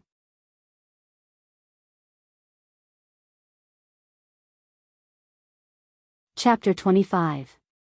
3 taels a month. Gu Yundong's eyes lit up. Sure, why not? Moreover, they were young and weak. It was actually very difficult to choose a place to stay. It was not safe for a family that was too complicated, especially if the landlord had an adult man at home. She had to worry that Madame Yang would be taken advantage of. How much is the rent? 3 taels a month. Hiss, Gu Yundong gasped. 1 room. 3 taels a month? The people in this city were all robbers, right? Nyetsong also knew that the rent was a little expensive. Under normal circumstances, it would only be about 1 tael. Still, wasn't this an extraordinary period? There's nothing I can do about it. Actually, if it weren't for the fact that you guys don't have any adult men, I wouldn't have pulled this string for you. I have to think for my aunt's sake.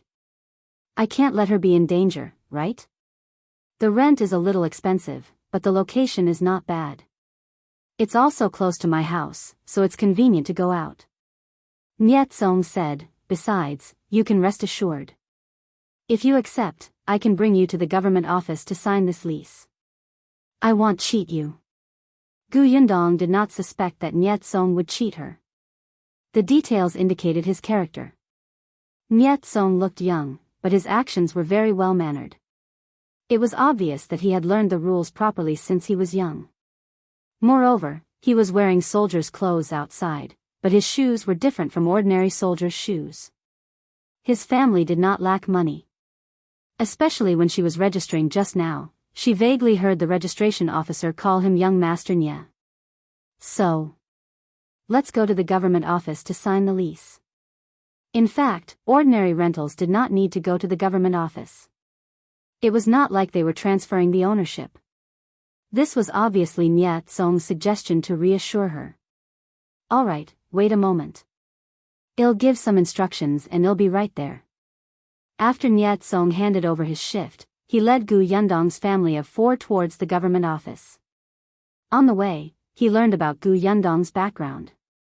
He learned that her father had gone missing and that she was chased out by her grandfather, grandmother, uncle, and aunt. He learned that she only had a little money on her and that she had helped others on the way to escape. A kind-hearted person had given the money to her and he sympathized with her for a moment. Gu Yundong also secretly found out Nyetsong's background and felt much more at ease. She felt that it was necessary to befriend such a person. He would definitely be useful in the future. She couldn't spend 3 taels of silver for nothing. They walked to the entrance of the government office. Nyetsong asked Gu Yundong to place the pushcart outside. Yes, Gu Yundong had dragged a pushcart all the way here. This pushcart was not cheap here. Fortunately, there was a special place outside the government office to park it, and no one dared to steal it. Only then did Gu Yundong carry Gu Yunka. Madame Yang carried Gu Yunshu and followed Nyetsong in. The lease was quickly written and stamped. Nyetsong led her out again to take them to his aunt's house. He had been busy with everything along the way. No matter how well-mannered he was, he could not have done all this just for her. Gu Yundong knew that Nyetsong must have other motives. She was also direct. She stood at the entrance of the yamen and asked, "Young Master Nye, if there's anything you need my help with, you can just say it." Nyetsong was stunned and a little embarrassed. "You can tell? If young Master Nye waits until everything is done, aren't you afraid that I won't agree?" Actually, it's not anything major." It's just..." Before he could say anything, a noisy commotion suddenly came from not far away. Gu Yundong and the others subconsciously looked up and saw 2 constables dragging a person over. That person was also bold and kicked one of the constables over. Gu Yundong looked at him in surprise. That person happened to look over as well. Their eyes met and Gu Yundong suddenly narrowed her eyes.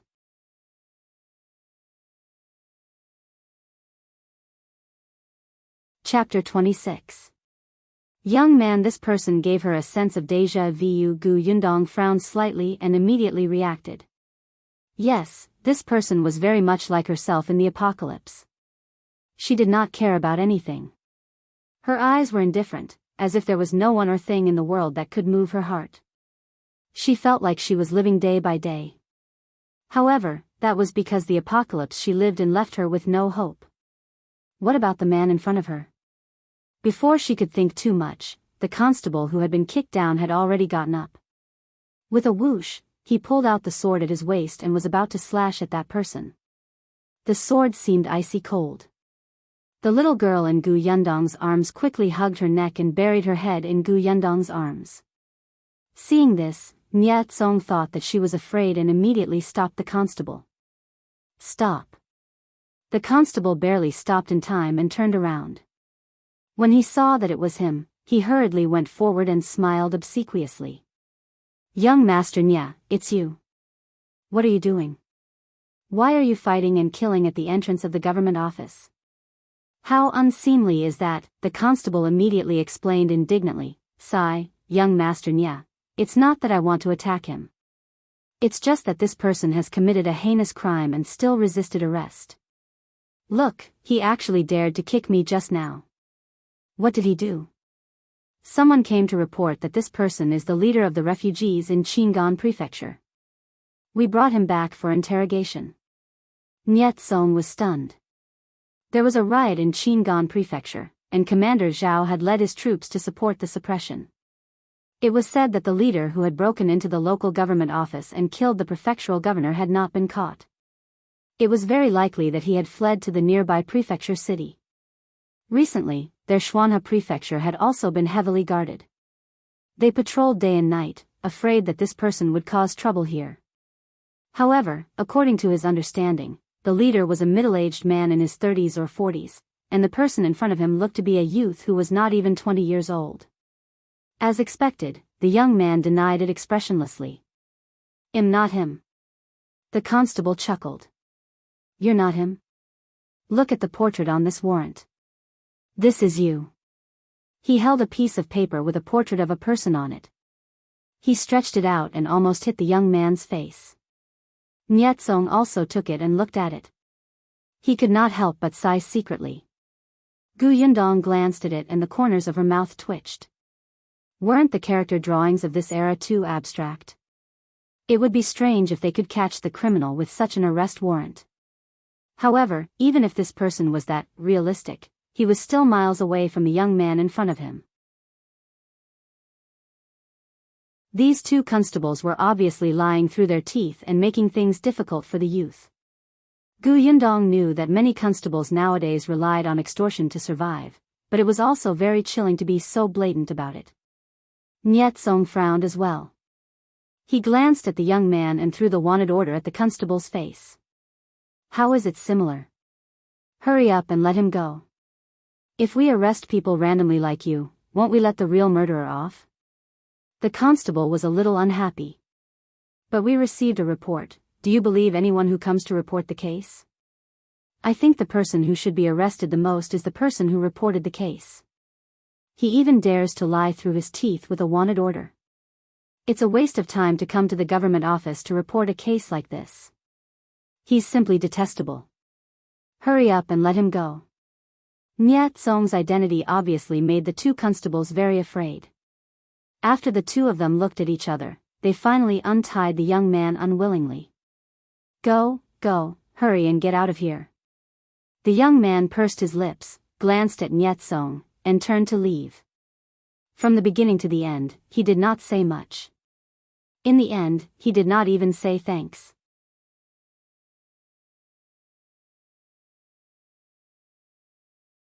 Chapter 27. Tying someone up. Nye Tsong also felt that this was a strange person. He vaguely regretted letting him go without asking anything. Perhaps he was really a dangerous person. However, he was already far away. It was too late for him to say anything. He shook his head and smiled again. He said to Gu Yundong and the others, "Let's go. I'll take you there first." "Okay." Gu Yundong pulled up the pushcart again and followed behind Nye Kong. She continued the topic that had been interrupted. You said that you wanted me to help you with something. What is it? Ahem. Speaking of this, Niet Song could not help but cough lightly. It's like this. My aunt likes children, especially good-looking children. Seeing that Gu Yundong was frowning and seemed to have misunderstood, he quickly got to the point. I want your younger siblings to chat with my aunt when they're free. Gu Yundong could not understand his train of thought. That's it? Well, actually, it's mainly because my aunt is a little talkative. She won't stop for an hour. Niet Song was also very helpless. There are many children near her house, but you know that a 4 or 5-year-old kid can't stand to listen to others. After a long time, people will avoid my aunt when they see her. That was indeed quite nagging. Gu Yundong looked down at her younger sister and brother who were walking. It was just accompanying his aunt for a chat. There shouldn't be a problem. Hence, she nodded decisively. No problem. Niet Song was instantly overjoyed. Don't worry, my aunt is a good person. She was a good person, yet the rent was so expensive. If only she could reduce the rent by chatting with her. The few of them chatted as they turned into an alley. Not long after, they stopped in front of a house. Niet Song pushed the door open and entered first. Gu Yundong waited at the door with her younger brother and sister. Only then did Gu Yunshu find an opportunity. He reached out and tugged at his sister's sleeve. He asked softly, Sister, do I have to chat with her? Then what should I say? You can listen to what she has to say. Gu Yundong squatted down and took out a handkerchief to wipe his face with water. They were already at her door, so they naturally had to tidy up. After you listen to her, you can tell eldest sister about it later. Of course, you can also ask her questions. Any questions are fine. Gu Yundong did not know much about Xuanhe Prefecture. They happened to meet a local old lady who liked to chat. Wasn't that the best source of information? She could everything that she should pay attention to along with useless gossip. Gu Yunshu nodded, not fully understanding. On the other side, Gu Yunka had already stretched her little head over. Eldest sister, wipe me too. You shameless little girl. Gu Yundong tapped her little nose. You have to chat with older brother and old madam too, understand? I'll accompany big sister. She liked big sister more, and she didn't want to accompany her brother. If you're obedient, I'll make you something delicious later. Gu Yunka immediately grabbed Gu Yunshu's hand. I'll be obedient. Gu Yundong felt that sooner or later, she would be abducted by someone with food. She was too easy to convince. Just as she was thinking about it, she suddenly heard a shout. It seemed to be coming from the entrance of the alley. She did not know what had happened. Gu Yundong could not really care about this matter right now. She quickly asked Madame Yang to bring the two children through the door. After closing the door, she walked cautiously towards the alley. There was a big tree at the entrance of the alley. At this moment, there was a circle of people under the tree, pointing at the middle and saying something. She stood on a rock and looked inside. She was stunned. Wasn't that the young man she had seen at the entrance of the government office? Was he tying someone up?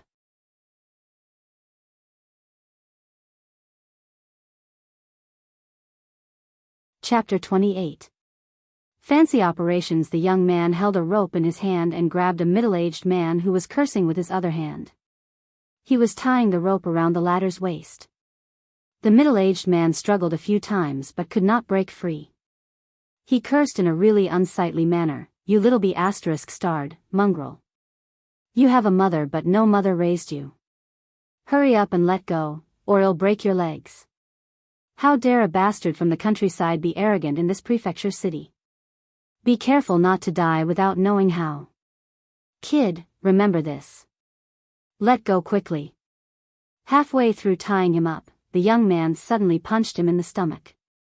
Ugh! The middle-aged man bent over and groaned in pain. His face was red, and he couldn't finish his sentence. Bastard! Gu Yundong felt that this person deserved it. He could not see the situation clearly at a time like this.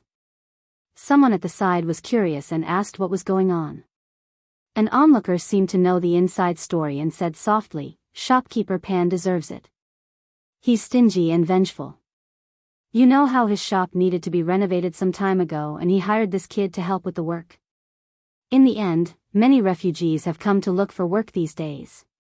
As long as they get meals to eat, they don't even ask for money. Shopkeeper Pan wants to chase this kid away to hire refugees. If you want him to leave, so be it.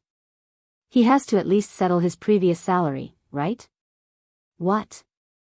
Shopkeeper Pan wanted to go back on his word to pay him? Not only that, he even found an excuse to say that he did not do a good job and wanted to ask for compensation instead. However, this kid is not easy to bully. He forced Shopkeeper Pan to take out the money. However, before he left, Shopkeeper Pan went to the government office to report a case.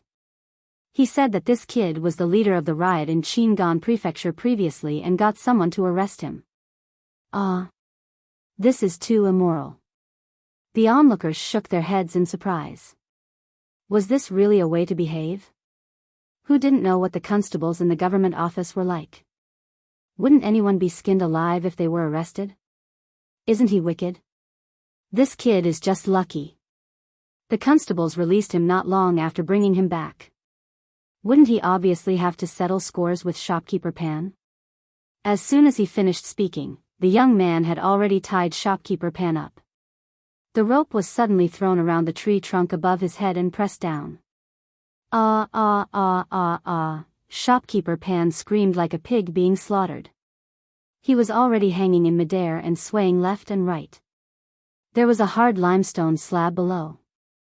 If the rope broke and he fell, how could his old arms and legs withstand it?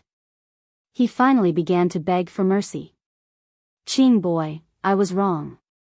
Put me down quickly. I'm dizzy. If you want money, I'll give it to you. How about 10 copper coins? I'll give it to you if you put me down." Pfft, someone laughed and looked at Shopkeeper Pan gloatingly. "How generous. 10 copper coins. You sent him to the government office." Shopkeeper Pan's face was ashen, but he could not see who was speaking from his position. The young man ignored him. He watched as Shopkeeper Pan was hung 2 meters high before stopping. Then, he wrapped the rope around the tree trunk twice and tied it tightly before finally clapping his hands, as if he admired his masterpiece. The onlookers pointed at him even more. It was probably because Shopkeeper Pan was not popular usually, but no one went forward to help put him down, nor did anyone plead for leniency. Shopkeeper Pan felt that he had lost all his face today. Wait and see. If he didn't break the youth's legs when he came down, his surname wouldn't be Pan. However, he soon realized that he did not have such an opportunity.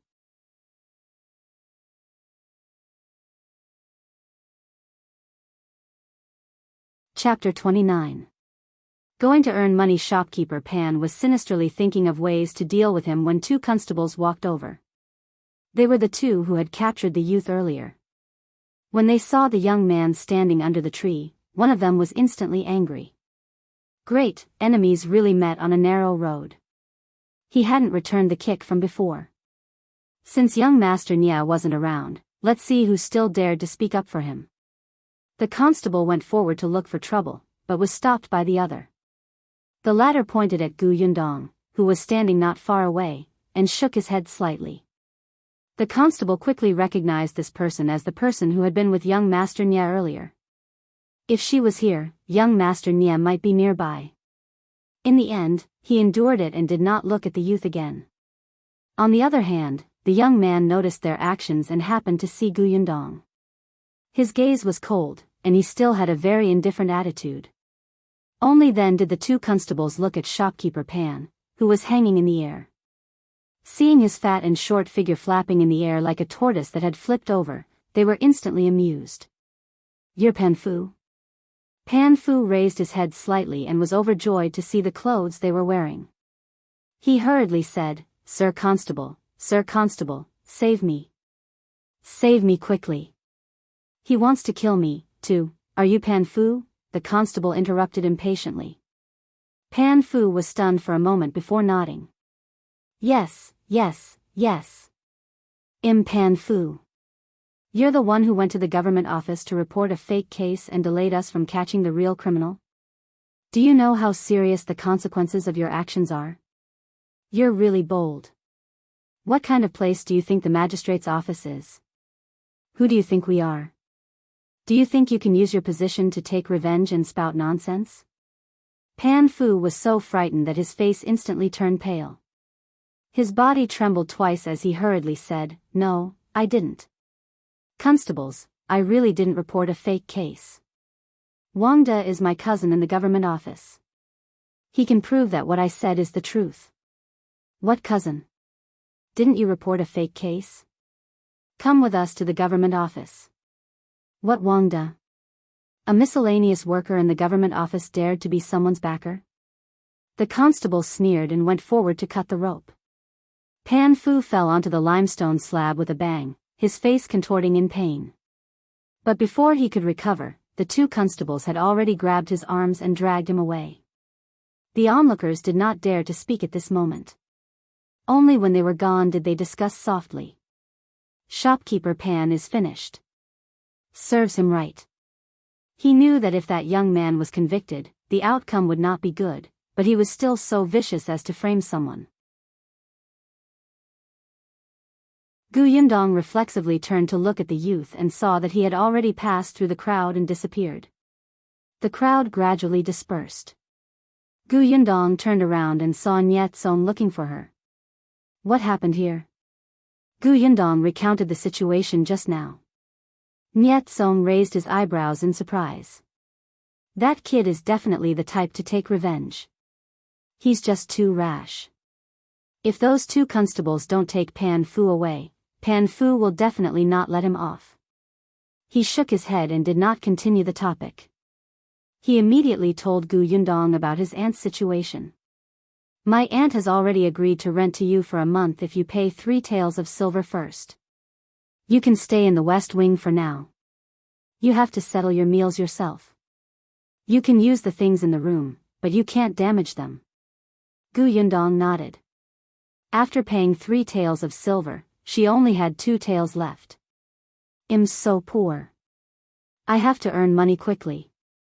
However, there were so many refugees in the city now. There were too many monks and too little porridge. How could she earn money?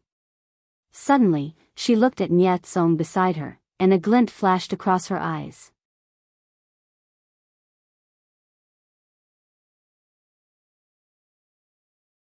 Chapter 30. Help. Niet Song felt his scalp tingle under her gaze. He felt like he was being targeted. Sure enough, Gu Yundong stood still and asked him, Are you very eager to catch the criminal who led the rebellion in Qingan Prefecture? Of course. Niet Song nodded affirmatively. At this point, his expression could not help but become a little serious. This person is not a refugee at all. He's a bandit pretending to be a refugee. He deliberately incited the people to break into the city gate and took the opportunity to kill and earn money. He's guilty of a heinous crime. When he escaped after that, it was said that he even harmed the nearby villages. It's very likely that he came to our Shuanha province. If we don't catch this person as soon as possible, I'm afraid more people will suffer. Gu Yundong was not a hero who enforced justice on behalf of the heavens. She would not have the strong desire to get rid of evil like Niet Song did. At the moment, she could only take care of her small family. She only wanted to earn some money to use. Therefore, she said very calmly, If I help you capture criminals, will I be rewarded? Niet Song was stunned. Help? How can you help? Will there be a reward? Niet Song's lips could not help but twitch. Yes. How much? That depends on how much help you can provide. Niet Song was a little suspicious. He thought that she had also been escaping from the drought. Could it be that she had seen that person or knew where that person had appeared? But Gu Yundong quickly disproved his idea. Someone in your government office should have seen the criminal's appearance, right? Yes, a squad under Commander Zhao that went to Qingan Prefecture happened to face that person head-on, but unfortunately, he escaped. Then find a soldier that has seen him and describe the criminal. I'll draw him for you. Niet Song immediately lost interest. He thought it was something else. Just drawing a portrait? There were many wanted posters posted at the city gate. They were all drawn by the best painters in the city according to the oral description. There were many of the posters, and she did not need to draw them. Gu Yundong knew what he was thinking just by looking at his expression. She raised her eyebrows. Touch your conscience and tell me. Do you think you can match the portrait on your wanted poster with the real person standing in front of you? Of course, I also know that you didn't arrest the criminal just because of the portrait. But you saw the situation of the young man being arrested today. Shopkeeper Pan is definitely not the only one who wants to use his position to take revenge on a fake case. After that, you can completely use the excuse of, this person looks similar to the portrait to avoid it. Isn't this causing trouble for you and wasting time and energy? Believe me, I can save you half the effort. Niet Song felt that what she said was wrong. Ordinary people were afraid of entering the government office. After all, there were very few people like Shopkeeper Pan who did not know the immensity of heaven and earth and thought that they had a backer. However, he felt that what she said made sense. Although it was rare, wasn't there still some cases? After some thought, Niet Song saw how confident she was and said conservatively, if you want to try, then try. However, you can't go to the government office. Let's draw it in private and take a look. If it doesn't work, pretend that nothing happened. Okay. Niet Song said that he would not go to his aunt's house. He was afraid of annoying her, so he went to a tea house not far away. Gu Yundong was worried about Madame Yang and the other two.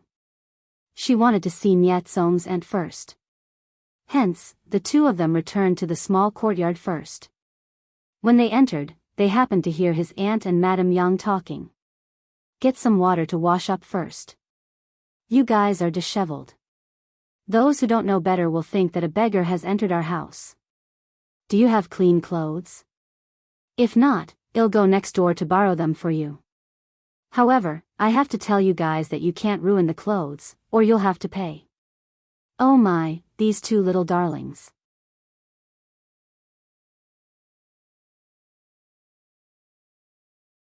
Chapter 31. What does he look like? Gu Yundong began to believe Niet Song's words. This aunt was indeed quite talkative. Niet Song's aunt's surname was Ku. Her husband was a childhood sweetheart who grew up with her. Unfortunately, he passed away from illness less than a year after they got married. Aunt Ku had no children and did not marry anyone else. She just guarded their old house and lived her own life. Perhaps it was because there were too few people around her, so she especially liked to talk to children. Others suggested that she adopt a child, but she did not agree. She said that she felt free living alone. The house in front of them was not big. Aunt Ku lived in one room herself, so the west wing was given to them for the time being. The central room in the middle was quite big, and there was a kitchen next to the west wing. The outhouse was at the back of the storeroom, and there was a small well in the courtyard. It was quite convenient. At this moment, Auntie Ku pointed at the well and instructed Madame Yang, get water yourself. Be careful. Don't fill my courtyard with water. The kitchen is over there, and the bucket is inside. What are you waiting for? Hurry up and go. Madame Yang couldn't help but hold the two children's hands and take a step back. She didn't know Auntie Ku and only felt that the other party spoke very quickly. It was difficult for her to even understand, so how could she move? Just as she was at a loss as to whether to run away, she saw Gu Yundong enter. Madame Yang hurriedly ran behind her and pointed at Auntie Ku. Dong dong, she talks a lot. Gu Yundong squeezed her hand comfortingly and said in a low voice, Mother, she's Aunt Ku. Well, stay at her house for the time being. She won't hurt us. Get water first and wipe Ah Shu and Kiki's bodies. After washing them, we can sleep on a soft bed. We don't have to travel anymore. We don't have to travel anymore? Madame Yang couldn't help but be happy. Gu Yundong nodded at her and watched as Madame Yang excitedly ran to fetch water. Then, she walked to Aunt Ku, who had been sizing her up. Aunt Ku, my name is Gu Yundong. This is 3 taels of silver. I might have to trouble you for the next period of time. My mother's situation is special. If you talk to her too much at once, she will panic. Please don't mind. Aunt Ku was a little surprised. From her words and actions, she did not have the timidity of a country girl at all. She seemed to have seen the world. She took the silver and nodded slightly. You look like a reasonable person. Not bad. As long as your mother can work and take good care of you, and I don't have to do anything, that will be fine. What about you? Niet Song was a little anxious and could not help but interrupt her. Aunt, I still have something that I need Miss Gus help with. Please take care of her family first. I'll buy you a hibiscus cake later. Rascal, hurry up and leave. He must have been annoyed with her for talking too much. Niet Song smiled. Seeing that Gu Yundong had finished talking to Gu Yunshu, he quickly brought her away. He first brought Gu Yundong to the tea house. Gu Yundong was still wearing the clothes she had worn on the escape route. Her face was also dirty. Without him, the tea house would not let her in. After asking her to wait in the private room, Niet Song went to the government office and called over a soldier who had seen the bandits. When he returned, he also brought a whole set of brush, ink, paper, and inkstone. Gu Yundong only took the paper and asked the waiter from the tea house for a charcoal pen. Niet Song did not understand and tried his best to ask tactfully, "Are you not used to using a brush?" How could he forget that a country girl had definitely never studied? Gu Yundong could not help but roll her eyes. All right, tell me what the bandit looks like first. Tell me about his eyes, nose, mouth, and face. Try to be as detailed as possible.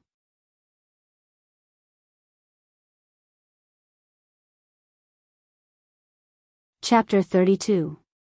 Gu Yundong's ability. On the way here, the soldier had already heard Niet Song tell him what had happened, but he did not expect the person who was going to draw the picture to be a disheveled teenaged girl who looked like a refugee. Just her. She knew how to draw portraits. And she thought that she was better than the painters in Shuana province? Are you kidding me? If Niet Song wasn't here, he would have turned around and left already. Gu Yundong saw that he was sullen and did not speak. She knew that he did not trust her. She tapped the table slightly and asked with a smile, "Could it be that you don't remember what the criminal looked like?" "Who said I don't remember?" The soldier immediately retorted. Then, his eyes were filled with hatred. "That bandit killed my good brother who fought alongside me. I can dream of him every night. I know how many moles there are on his face." "Then tell me." The soldier choked. Niet Song, who was beside him, bumped his arm again. Only then did he clench his fists and say, "His face is a little round, and he looks like an honest person. His eyebrows are rather thick, and they're very black and long. His eyes are not big, and they're long and narrow. His nose is more chubby, and his mouth is a little like mine." Gu Yundong lowered her head and drew with a charcoal pen according to what he said. As she drew, she would ask him from time to time, "Is that so? Or should it be rounder? Are the bags under his eyes deep? What kind of long and narrow is it? Does he have a lot of fat on his chin?" At first, she only drew a rough outline. When she was more or less certain, she took out another piece of white paper and integrated all the facial features that the soldier had mentioned. Gu Yundong was very fast. In no time, she had finished drawing. The soldier had said that he was thirsty and went to drink some tea. When he came back and looked, he spat out a mouthful of tea. "Ah, be careful."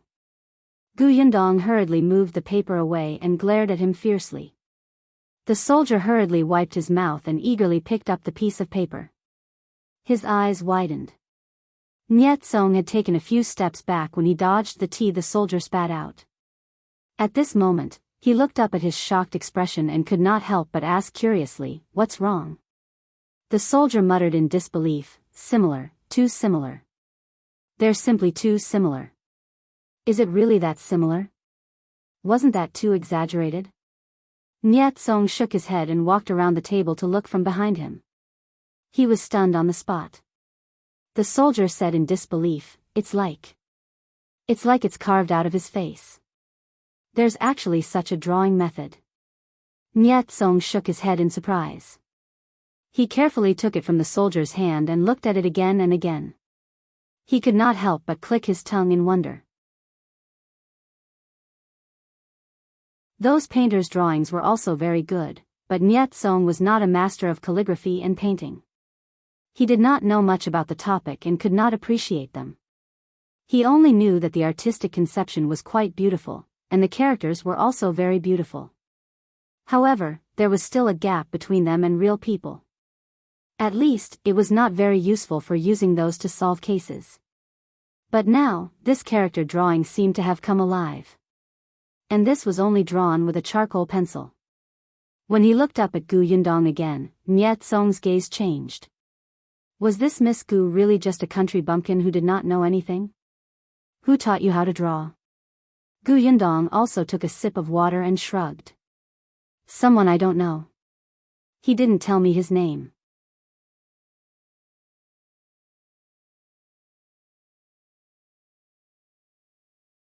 Chapter 33. Gu Yundong's past Niet Song was a little disappointed, but then he felt that it was normal.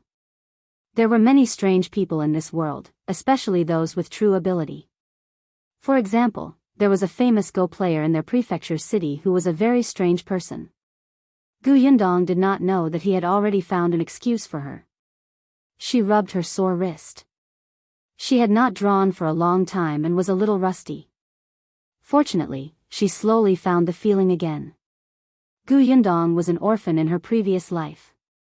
She did not have a good life in the orphanage.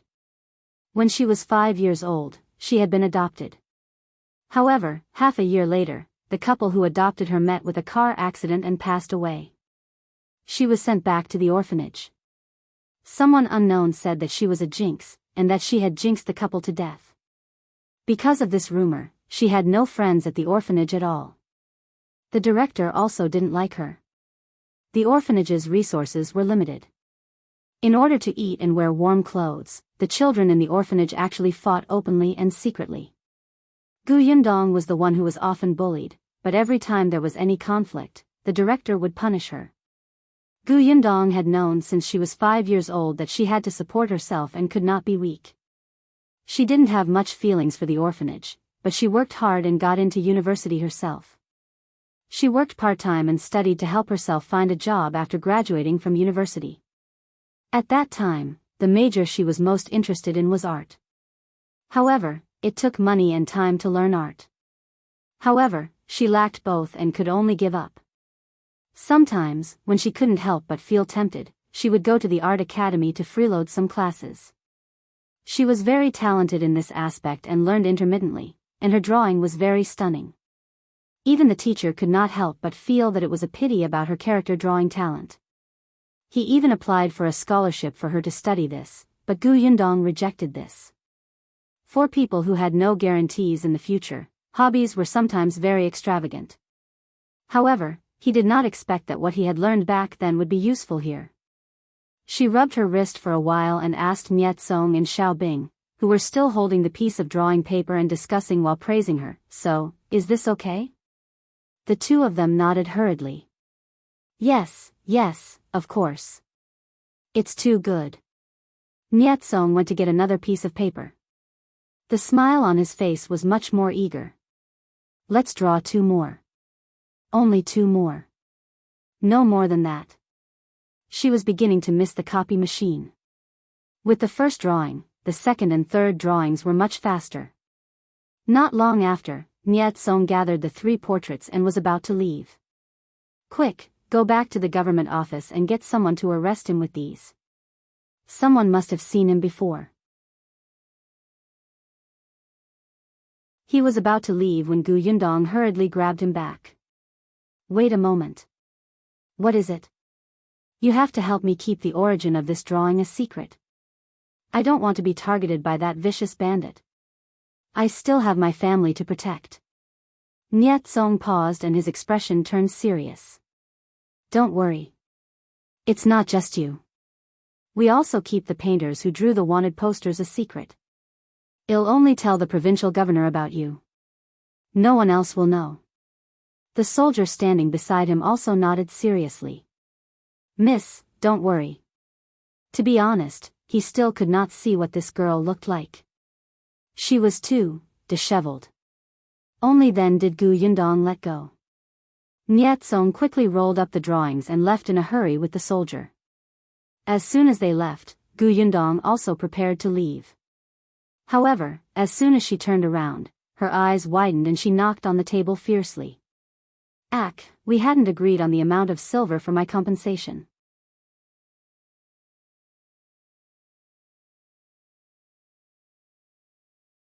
Chapter 34. Finally Clean Gu Yundong was a little annoyed, but she could not catch up with him now that he had left. Fortunately, she was staying at his Aunt Kess' house now, so she could meet him eventually. She was not afraid that he would go back on his word. Gu Yundong shook her head regretfully and left the tea house. It was already a little late. The people on the street had started to pack up their stalls and go home. When they saw the dirty Gu Yundong, they covered their noses in disdain and stayed far away. Gu Yundong originally wanted to take a look at the environment of the prefecture capital. Seeing this, she hurriedly quickened her pace. She did not feel it just earlier, but now, she suddenly felt a little itchy and very uncomfortable. When she reached Aunt Kess' house, she could vaguely hear voices coming from inside. Pushing open the courtyard door, she saw Gu Yunshu and his sister sitting on small stools. They obediently raised their heads and listened to Auntie Ku. Madame Yang squatted beside the well and washed the clothes. There was only one set of clothes that they could change into.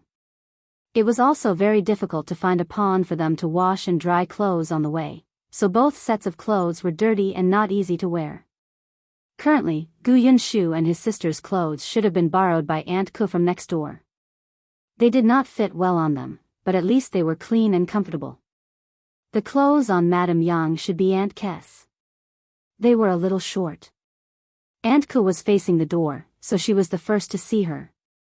She immediately pursed her lips and said to her, "You're so dirty.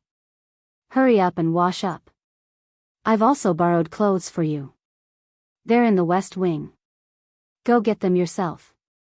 When Madame Yang and the other two heard this, they immediately turned to look at her with relieved smiles on their faces. Aunt Ku snorted. "You're back so late. All of them thought that you'll leave and never come back. They're also distracted from work and don't have the energy to talk because of this." Madame Yang and Gu Yunke did not react much to her words, but Gu Yunshu was already sensible. When he heard this, he could not help but blush and say softly, "We're just worried about eldest sister." Gu Yundong went forward and rubbed his head. "Eldest sister won't leave. You guys talk first. I'll go wash up." She entered the west wing. The room was not big, but it was clean and tidy. The light and ventilation were not bad, making people feel comfortable. Madame Yang brought in hot water for her to wash with after she changed her clothes. Gu Yundong took a comfortable hot shower. Aunt Kess' house did not have a big bathtub, so she could only wipe herself a few times while using a basin. But even so, it was already very good. At least after washing, she felt as if she weighed a few pounds less. After changing her clothes and letting her wet hair down, Gu Yundong walked out of the room in high spirits. At this moment, the sky was already a little dark. Madame Yang and the others were not in the courtyard. Instead, there was a slight movement from the kitchen. Gu Yundong looked over and saw Aunt Ku making pancakes and porridge. Madame Yang was tending the fire. Aunt Ku was surprised to see her enter. Although she could tell that this family was pretty good looking after Madame Yang and the other two washed their faces, she was still a little dazed when she saw Gu Yundong. If a clean and refreshing young lady like her ate better and gained some weight, she would really not be described only as delicate and pretty anymore. Snapping out of her daze, Auntie Ku quickly coughed lightly and said, "I saw that you guys didn't have much to eat after traveling all day. For the sake of the 3 taels of silver, I'll buy dinner today. But let me make it clear first. You have to get food yourself tomorrow. I want care.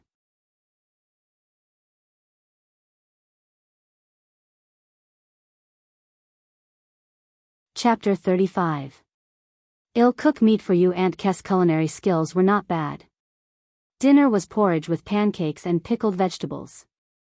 The few of them ate very contentedly. When they returned to their room later, Madame Yang and the other 2 quickly fell asleep. However, Gu Yundong kept his eyes open and looked at the bed curtains. She was not sleepy at all. She had already developed the habit of keeping watch at night. When she suddenly calmed down, she actually could not fall asleep. With Gu Yunka in her arms, the little girl even snuggled up to her when she was asleep. She looked very dependent. Gu Yundong suddenly felt a warmth in her heart when she saw her purse her lips and move. It was great. They were finally not wandering around homelessly anymore and would not encounter inexplicable danger. They could eat hot food and sleep on a soft bed.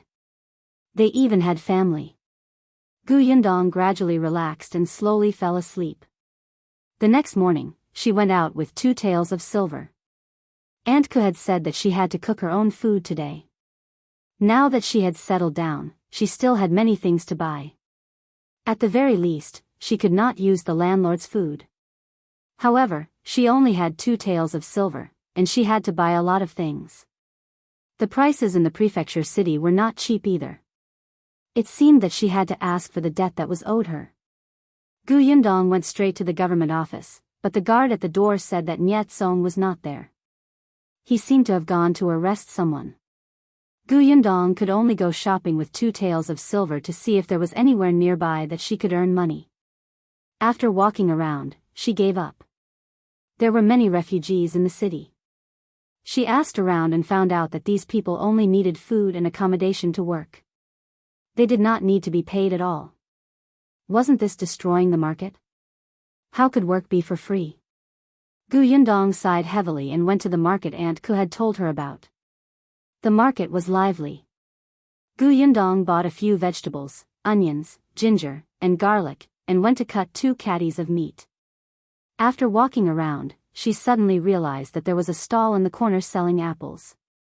When the stall owner saw her stop, he immediately greeted her warmly. "Miss, come and take a look at this sand fruit. This is good stuff. It's sour and sweet, and it can quench thirst. The doctor said that it can help with digestion and treatment. I specially brought it over from Yen province. We don't have it here, and it's not expensive. 10 copper coins each." "Miss, how many do you want?" 10 copper coins each? Everyone in your prefecture knew how to rob, right? Forget it, she had it in her spatial storage.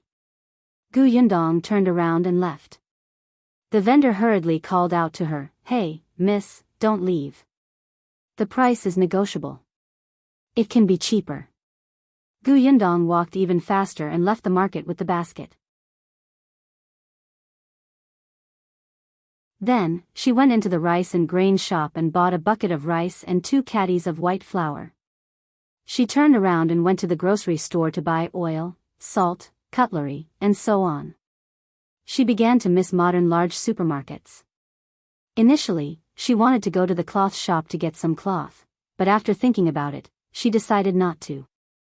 They could still wear the 2 sets of clothes after washing them. She would buy cloth when she had money. Currently, she was poor. After buying everything, Gu Yundong could no longer carry all the items. She took advantage of the fact that no one was paying attention when she turned into a corner and stuffed a portion into her spatial storage. Then, she held the remaining tael of silver and slowly went home. Money was really something that was used quickly. Aunt Ku was not at home. When Gu Yundong entered the courtyard, Gu Yunka ran over and hugged her thigh. "Eldest sister, what did you buy?" "I'll cook braised pork for you later." Gu Yundong lowered the basket for her to take a look. The little girl swallowed her saliva. "What's braised pork?" Gu Yundong remembered that in the past, in the Gu family, their family could barely eat meat, let alone Gu Yunka, who was so young. Moreover, Mrs. Zhao would not cook braised pork for them.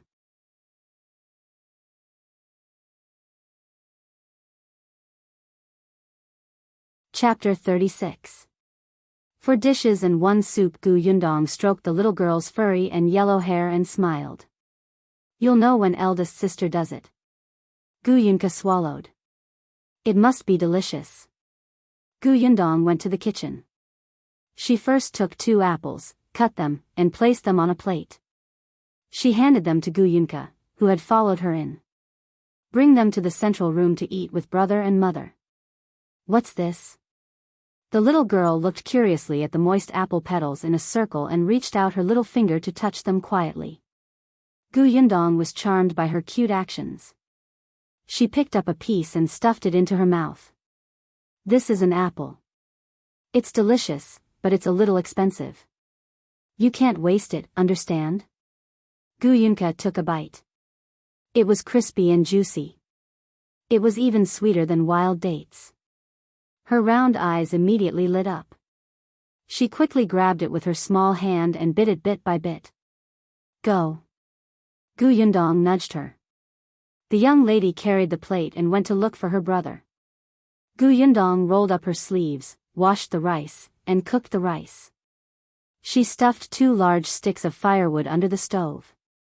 Only then did she go and wash her hands. She first prepared a cucumber and made a cold cucumber for a refreshing dish. She did not dare to add spicy seasoning. Children could not eat it then. Then, she cut the eggplants and took half a piece of meat to chop it up. She made a minced eggplant dish. Then, she cracked 3 eggs and steamed a large bowl of steamed eggs. She sprinkled some green onions. They were yellow and green, and the colors were bright. Just looking at them made one's appetite rise. Then, she started to roast the braised pork. She had bought streaky pork that cost 25 copper coins a catty. The meat in the prefecture capital was also especially expensive. Gu Yundong knew how to cook since she was young. When she was alone, she would reward herself from time to time. Although her culinary skills were not as good as a chef in big restaurants, they were not bad. Therefore, when Auntie Ku entered the door, she smelled a rich fragrance. It was so fragrant that she subconsciously swallowed her saliva. She followed the smell to the kitchen and saw the busy Gu Yundong. Then, she saw a few dishes on the dining table beside her and could not move her feet. Gu Yundong turned around and saw her. She wiped her hands and said, Aunt Ku, you're back. Rest for a while. I'll cook some soup and we can eat. Auntie Ku tried her best to look away and said with a straight face, it's still early. Take your time to cook it. I'll just eat some noodles alone. It'll be quick. Gu Yundong smiled. You're treating me like an outsider. You spent so much effort to make dinner for our family of 4 yesterday. How can I let you eat noodles alone? Let's eat together later. I counted you in when I cooked. If you don't eat, it will be a waste. Auntie Ku looked at her twice and walked away with her hands behind her back. As she walked, she muttered, what's there to waste? If we can't finish it for lunch, can't we still eat it tonight? You're a young lady. You don't even know how to speak. She went to her room. Gu Yundong could not react in time. Was this a yes? Or a no? Forget it, she didn't care anymore. She turned around and cooked the last dish, winter melon tofu soup. When the soup was served and placed properly, she saw 3 heads lying at the kitchen door, twitching their noses and sniffing desperately. Gu Yundong suppressed her laughter and asked Gu Yunshu to call Auntie Ku. They could eat now. Gu Yunshu quickly turned around. He had just taken 2 steps when Aunt Ku arrived. She walked up to Gu Yundong and said with a serious expression, give me your hand. This is for you.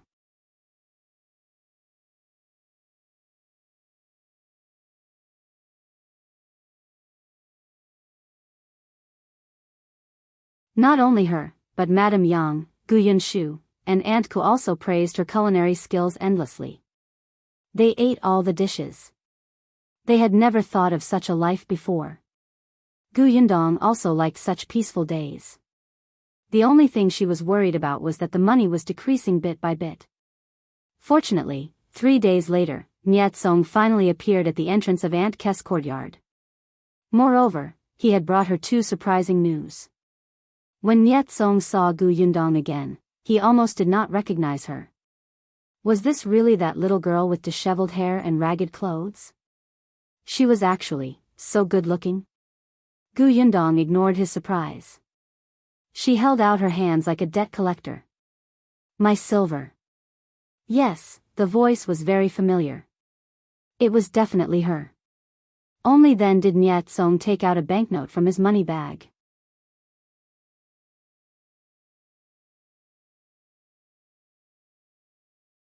Chapter 38. Got money. The banknote was for $50 worth of silver, and it had symbol of the Huaxing Bank, which was accepted in the entire country. Gu Yundong's eyes lit up involuntarily. She heard Niet Song say, "This is a reward from the provincial governor. Your drawing is too useful." We took it and split up to search for him. I didn't expect that more than one person seems to have seen him. Just last night, he was captured by us. Even his subordinates were wiped out. Niet Song was still very excited when he said this. Although he had been busy for a few days, he was in high spirits. The governor said that you've made a great contribution. You didn't know, but that bandit entered the city at an unknown time. If we couldn't catch him until a few days later, something would have happened to us. Take the $50 of silver and buy yourself something good. Look at you. You're quite good looking. Just your outfit. Perhaps because he was a little familiar with her now, Niet Song spoke much more casually. Gu Yundong pretended not to hear him and looked at the banknote happily. She had to find an opportunity to exchange it for silver. Anyway, she had a spatial storage and was not afraid of the weight of silver. Unexpectedly, Niet Song took out 2 more silver ingots. This is for you too. This is the entrance fee you paid when you entered the city. The governor said to return it to you. Gu Yundong was surprised and hurriedly took it. Your governor is really a good person. May he have a safe life. Niet Song looked at his empty palm. This action of snatching money was too fast and obvious. He shook his head and laughed. I didn't expect you to be a money grubber. All right, I'll give you the money. It's time for me to leave. Gu Yundong waved her hand and told him to do as he pleased. However, Niet Song had just taken a few steps when he suddenly turned back. After hesitating for a moment, he lowered his voice and whispered, "There's something else I have to tell you first." Seeing his serious expression, Gu Yundong finally looked away from the banknote. What is it? I just came back from the government office and saw someone coming from the capital. I vaguely heard that in the capital. He lowered his voice even more, making her almost unable to hear. The emperor has passed away. Gu Yundong was stunned. The emperor was a word that was very, very far away from her. However, she did not have a good impression of the emperor. There had been a disaster in Yongning Prefecture, and countless people had starved to death. For so long, the imperial court had yet to send people over to deal with the disaster. She had heard that even so, the emperor was still drinking and having fun in the palace. He had obtained concubines one after another and even coincidentally wanted to increase taxes. He was an out-and-out fatuous ruler. It was good that he had passed away. Niet Song reminded her, the notice should be posted soon and spread throughout the city. It might be a little chaotic during this period of time. Try not to go out or walk around. Don't wear red and green, drink, or have fun. The emperor has passed away and the new emperor has ascended the throne. He will definitely take action. Just wait for the news. Thank you for the reminder. Gu Yundong knew that he was referring to the drought disaster. The late emperor had not done anything, and it was unknown what type of person the new emperor was. She hoped that he was not someone who treated human lives as grass. After Niet Song left, there was indeed a notice posted at the city gate that afternoon. When the emperor passed away, the world mourned. The commoners had to mourn for 3 months. During this period, they were not allowed to wear red and green, marry, or have fun. 2 days later, another notice was posted at the city gate. The new emperor would ascend to the throne as Emperor Jianghu. The next year, he would change the year's name to the first year of Xingtai. Whether it was the death of the late emperor or the ascension of the new emperor, these were all too far away from Guyandong. She did not care too much. Unexpectedly, the new emperor's first action was targeted right at Yongning Prefecture. The imperial court finally sent the imperial envoy to Yongning Prefecture to provide disaster relief.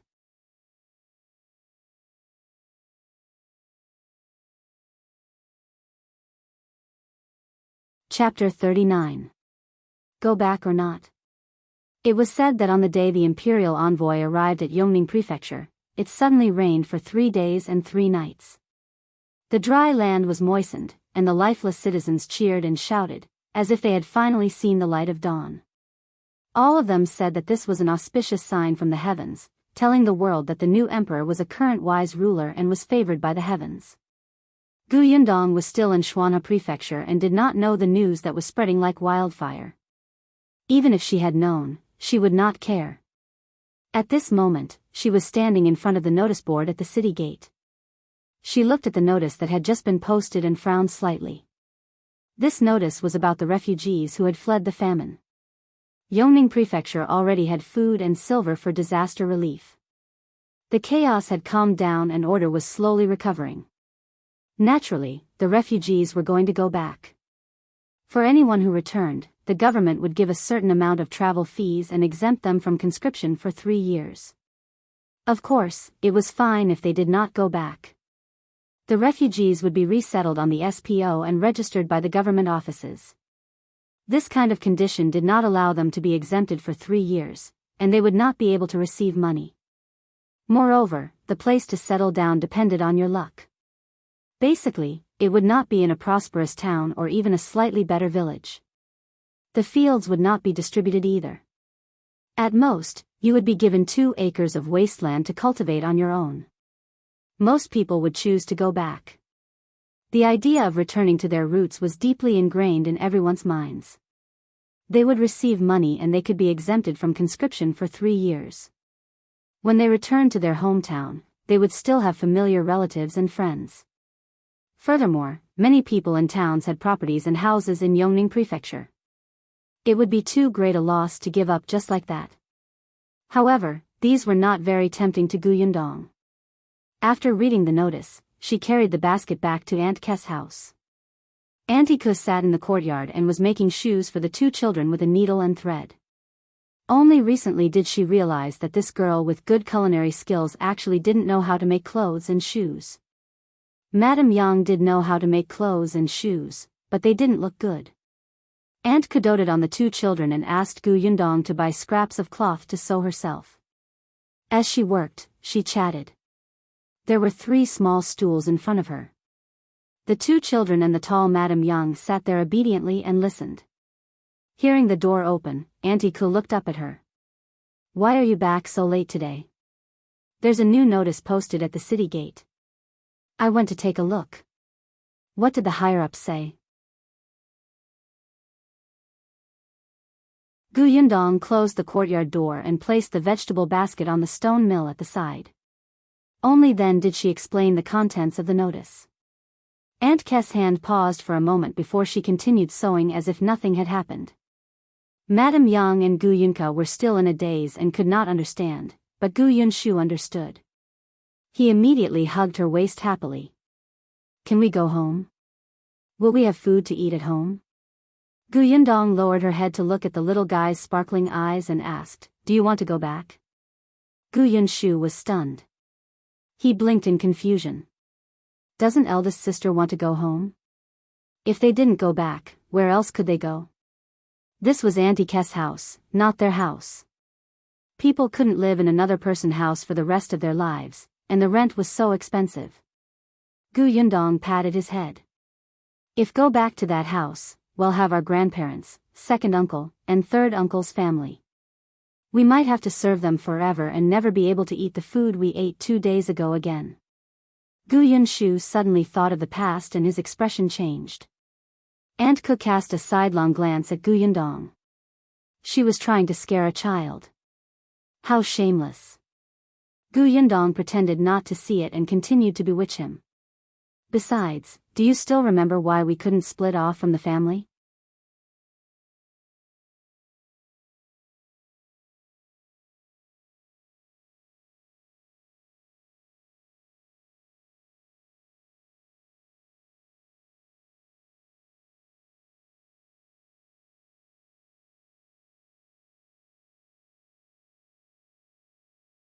Also, see if Nyetsong is around. Let that kid help you look for a good place. With that, she returned to her room, looking a little lonely. Gu Yundong knew that during this period of time, she liked the two children very much and could not bear to part with them. She quickly went to the government office. There were many people gathered at the entrance.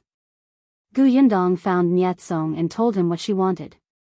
Nyetsong agreed without hesitation. Don't worry, you're registered with the Lord. They'll definitely choose a good village for you. However, you have to be mentally prepared. The village where the refugees are settled won't be too rich. I understand. Help me take a look and see if there are any villages that are not far from the town and county.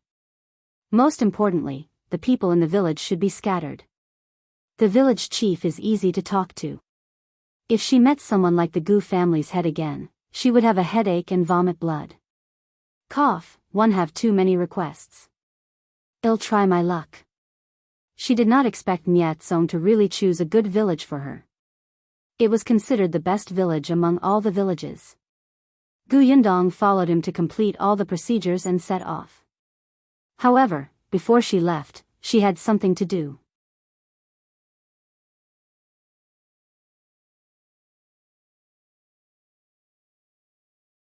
Chapter 42, Messing Around. Gu Yundong wanted to bring Madame Yang to see a doctor. In the past, when she was in the Gu family, Gu Dajiang had brought her to the county capital. Unfortunately, at that time, the money was in the hands of Madame Zhao. Gu Dajiang had limited savings, so he naturally did not see many doctors. Just like that, every time Mrs. Zhao saw them go out, she would cause a scene. Gu Yundong had also asked around a few days ago. There were many medical centers in Xuanhe Prefecture, the largest of which was Huimin Medical Center in the south of the city. There was a doctor with the surname He who had once cured 2 patients like her mother. Dr. He had gone on a long trip to see a patient some time ago and had only returned yesterday. Gu Yundong only brought Madame Yang over. Dr. He's medical skills were high, so his status in the medical hall was naturally not low. Hence, the price of consultation was also expensive. When Gu Yundong went over, there were still 3 patients in front of her.